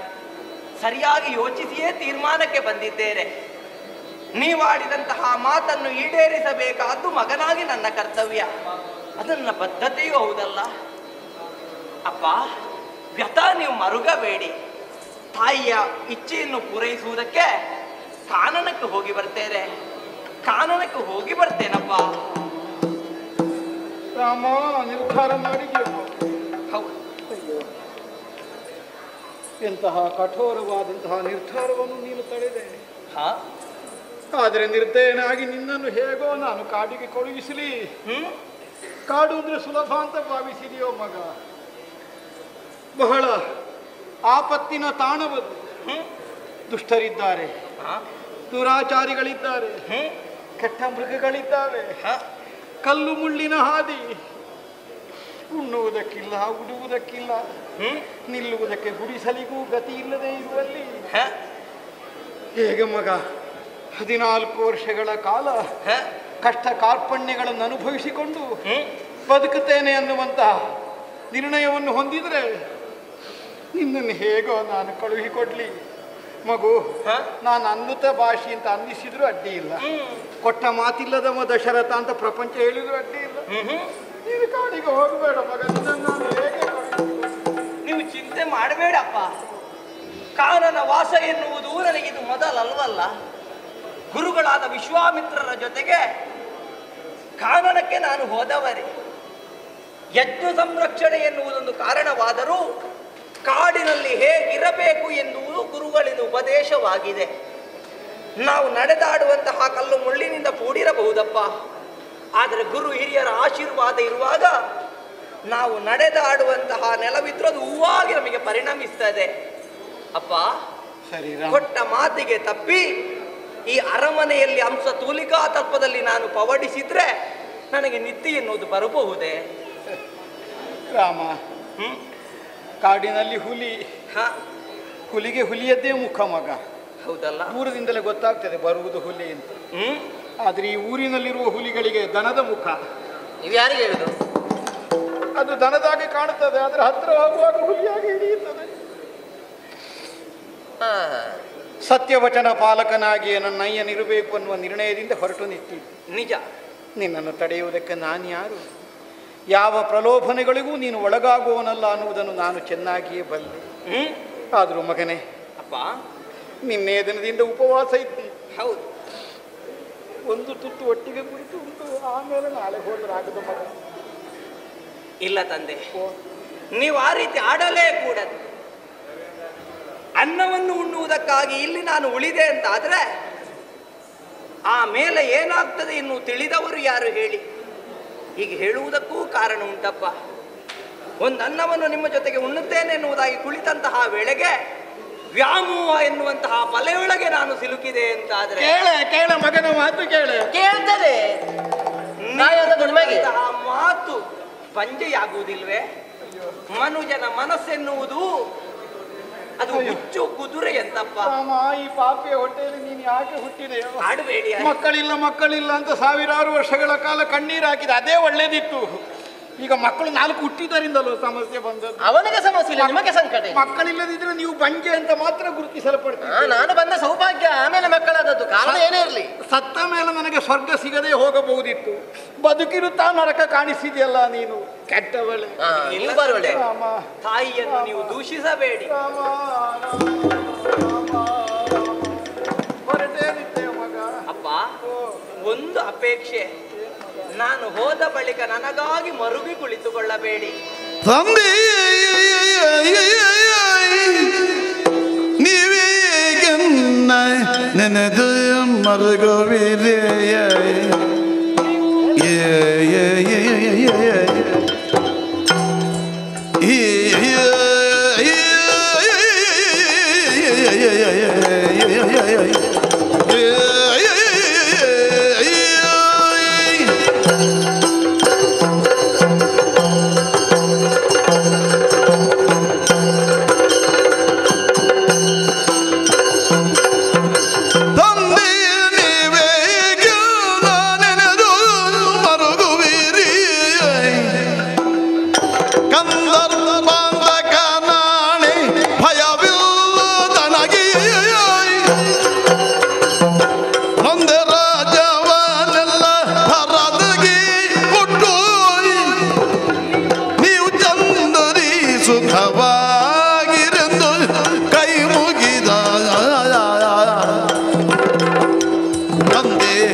ಹೋಗುವುದಕ್ಕೆ ಯಾವ ಭಯವೂ ನನಗಿಲ್ಲ, ಯಾವ ಆತಂಕಗಳು ನನಗಿಲ್ಲ ತಂದೆ. ಯಾಕಂದ್ರೆ ನೀವು ಕೊಟ್ಟಂತಹ ಸಂಸ್ಕಾರವೇ ಅಂತದ್ದು. ಭಯವಿಲ್ಲದೆ ಹೇಗೆ ಬದುಕಬಹುದು ಎನ್ನುವುದನ್ನು ತೋರಿಸಿಕೊಟ್ಟವರು ನೀವು ತಂದೆ. ಕಾನನಕ್ಕೆ ನಾನು ಹೋಗುವುದಕ್ಕೆ ಸಿದ್ಧನೇ ಇದ್ದೇನೆ. ಇಲ್ಲಿಯ ಪಟ್ಟವನ್ನು ಭರತನಿಗೆ ಕೊಡಿ, ಅವ ನನ್ನಿಂದಲೂ ಚಂದವಾಗಿ ಅಯೋಧ್ಯೆಯನ್ನು ಪಾಲಿಸ್ತಾನಪ್ಪ. ವಯಸ್ಸಿನಿಂದ ಸಣ್ಣವನಾದರೂ ಲೋಕಜ್ಞಾನದ ಮಾತುಗಳನ್ನೇ ನೀನಾಡಿದೆ. ಕೈಯಲ್ಲಿ ಖಡ್ಗವನ್ನು ಧರಿಸಿ ಕದನದ ಕಣದಲ್ಲಿ ಕಟ್ಟಾಡುವಾಗಿ ಹೋರಾಟಕ್ಕೆ ನಿಂತವನಿಗೆ ಎದೆಗೊಟ್ಟು ಹೋರಾಡುವವನು ಮಾತ್ರ ಧೀರನಲ್ಲ. ಅಡಸಿದಂತಹ ಆಪತ್ತಿನ ಕಾಲದಲ್ಲೂ ವಿಚಲಿತ ಮಾನಸನಾಗದೆ ಸ್ಥಿರವಾಗಿ ಯಾವನುಳಿಯಬಲ್ಲವನು ಅವನು ಧೀರ. ಮಗು, ನಿನ್ನ ಧೀರತನದ ನುಡಿಗಳನ್ನು ಕೇಳುವಾಗ ಒಂದೆಡೆಯಲ್ಲಿ ಸಂತೋಷ ಆಗುತ್ತದೆ. ಆದರೆ ಸಣ್ಣವನಾದಂತಹ ನೀನು ನಿಷ್ಕಾರಣವಾಗಿ ನನ್ನಿಂದಲಾಗಿ ಕಾಡು ಸೇರಬೇಕಾದಂತಹ ದುಸ್ಥಿತಿ ಬಂತಲ್ಲ ಅನ್ನುವುದಕ್ಕಾಗಿ ಮರುಕವೂ ಆಗುತ್ತದೆ. ಮರುಗ ಬೇಡಪ್ಪ, ವಿಧಿ ಸಂಕಲ್ಪವನ್ನು ಮೀರುವುದು ಯಾರು ಹೇಳಿ? ನಿನ್ನ ಒಂದು ವಾಕ್ಯ ನನಗೆ ಸಮಾಧಾನವನ್ನು ಉಂಟು ಮಾಡುತ್ತದೆ. ಕಂದರ್ಪಾಂತ ಕನಾಣೆಯಾಗಿಯೂ ಯಾವನು ಕಾಮನಾಶಕನು ಅವನ ಅನುಗ್ರಹ ವಿಶೇಷದಿಂದ ಬಂದ ಆಪತ್ತೆಲ್ಲವನ್ನೂ ಕಳೆಯುತ್ತೇನೆ. ನಾನು ಮೋಹವಶನಾದದ್ದರಿಂದಲೇ ಸಿಕ್ಕಿಬಿದ್ದದ್ದು ಮಗ. ಕಾಮನನ್ನು ಗೆಲ್ಲುವುದಕ್ಕಾಗದೇ ಹೋಯಿತು. ಕಾಮನನ್ನು ಗೆಲ್ಲುವುದಕ್ಕಾಗದೇ ಇದ್ದ ನೃಪಾಲಕನಿಗೆ ಏನು ಗತಿ ಬರ್ತದೆ ಅನ್ನುವುದಕ್ಕೆ ಪ್ರಪಂಚಕ್ಕೆ ನಾಳೆ ದಶರಥನೇ ಉದಾಹರಣೆ ಎನ್ನುವುದು ದೈವ ಸಂಕಲ್ಪವೋ ಏನು? ರಾಮ, 14 ವರ್ಷ ನಿನ್ನ ಮುಖ ನೋಡ್ಲಿಕ್ಕೆ ಇಲ್ಲಲ್ಲ ಮಗ. ಅಪ್ಪ, ನೀವು ಯಾಕೆ ಹಾಗೆ ಚಿಂತೆ ಮಾಡ್ತಾ ಇದ್ದೀಯ? ಅದು ಕೇವಲ 14 ಇಲ್ಲ ತಂದೆ, ಹಾಗೆ ನೀವು ಭಾವಿಸಿದ್ರೆ ಅದು ದೀರ್ಘವಾಗುತ್ತದೆ. ಕೆಲವೇ 14 ವರ್ಷ ಅಂತ ನೀವು ಭಾವಿಸಿ ಅದು 14 ದಿನವಾಗಿ ಮಾರ್ಪಾಡಾಗ್ತದೆ. ಅದನ್ನು ಮತ್ತೊಮ್ಮೆ ಒತ್ತಿ ಹೇಳು ನೀನು. ಆದರೂ ಅಮ್ಮನನ್ನು ಸಮಾಧಾನ ಹೇಗೆ ಮಾಡುವುದಿಲ್ಲ? ಅಮ್ಮನಿಗೆ ನಾನು ಹೇಗೆ ಮುಖ? ಅಮ್ಮ ನನ್ನ ಮಾತನ್ನು ಕೇಳ್ತಾಳೆ. ನಿಮ್ಮ ಮಾತನ್ನು ಈಡೇರಿಸುವುದಕ್ಕೆ ಹೋಗ್ತೇನೆ ಅಂತ ಹೇಳ್ತೇನೆ. ಅವರು ಕೇಳ್ತಾರಪ್ಪ. ನಿರ್ಣಯವನ್ನೇ ಮಾಡಿ ಅಪ್ಪ. ರಾಮ ಪುಣ್ಯವಿದ್ರೆ 14 ವರ್ಷಗಳ ಕಳೆದ ಮೇಲೆ ರಾಮ ರಾಮ ಇಲ್ಲಿ ಬಾ. ನಿಮ್ಮಲ್ಲಿ ಆಯ್ತಲ್ಲ 2 ಮಾತು. ಇನ್ನೆಂಥದ್ದು 28 ವರ್ಷ ಮಾಡ್ಲಿಕ್ಕೆ ಉಂಟ? ಅದು 14ಕ್ಕೆ. ಮತ್ತಿನ್ನೆಂಥದ್ದು ನಿನ್ನ ಮಾತು? ನಿಮಗೇನು ಸಂಕಟ? ಕಾನನಕ್ಕೆ ಹೊರಡಬಹುದಲ್ಲ? ಹೋಗಬಹುದು. ಹೀಗೆ ಹೋಗುದಲ್ಲ ನೀನು. ಇದನ್ನೆಲ್ಲ ಕಳಚಬೇಕು. ಇವೆಲ್ಲವನ್ನು ತೆಗೆದಿಟ್ಟು ವಲ್ಕಲವನ್ನು ಕುಟ್ಟು ನೆತ್ತಿಯ ಮೇಲೆ ಜುಟ್ಟು ಗಟ್ಟಿ ಸಾಮಾನ್ಯರಲ್ಲಿ ಸಾಮಾನ್ಯನಾಗಿ ಇಲ್ಲಿಂದ ಹೊರಟು ಹೋಗಬೇಕು ನೀವು. ಸರಿಯಮ್ಮ, ರಾಮ ಶಿಕ್ಷೆಯನ್ನು ಅನುಭವಿಸುವುದಕ್ಕೆ ಕಾನನಕ್ಕೆ ಹೋಗುವುದಲ್ಲ, ಇನ್ನೊಬ್ಬರ ಮಾತನ್ನು ಈಡೇರಿಸುವುದಕ್ಕೆ ಹೋಗುವುದಲ್ಲ, ತಂದೆಯ ಸಂಕಲ್ಪವನ್ನು ಈಡೇರಿಸುವುದಕ್ಕೆ ರಾಮ ಹೊರಟದ್ದು. ರಾಮನಿಗೆ ಪಿತೃವಾಕ್ಯ ಪರಿಪಾಲನೆಯಾದರೂ ಇದು ದೀಕ್ಷೆ ಅಂತ ಸ್ವೀಕರಿಸ್ತೇನೆ. ನಾನೊಬ್ಬನೇ ಅಲ್ಲ, ಜೊತೆಗೂ ಸೀತೆಯೂ ಲಕ್ಷ್ಮಣರೂ ಬರ್ತೇನೆ. 3 ಜನ ಹೋಗ್ತೀರ ಮಗ? 3 ಹೋಗ್ತೇವೆ. ಕಡಿಮೆ ಆಯ್ತಲ್ಲ. ಊರಲ್ಲಿರೋ ನನಗೆ ಹರಕೆ ಉಂಟು ನೋಡಿ.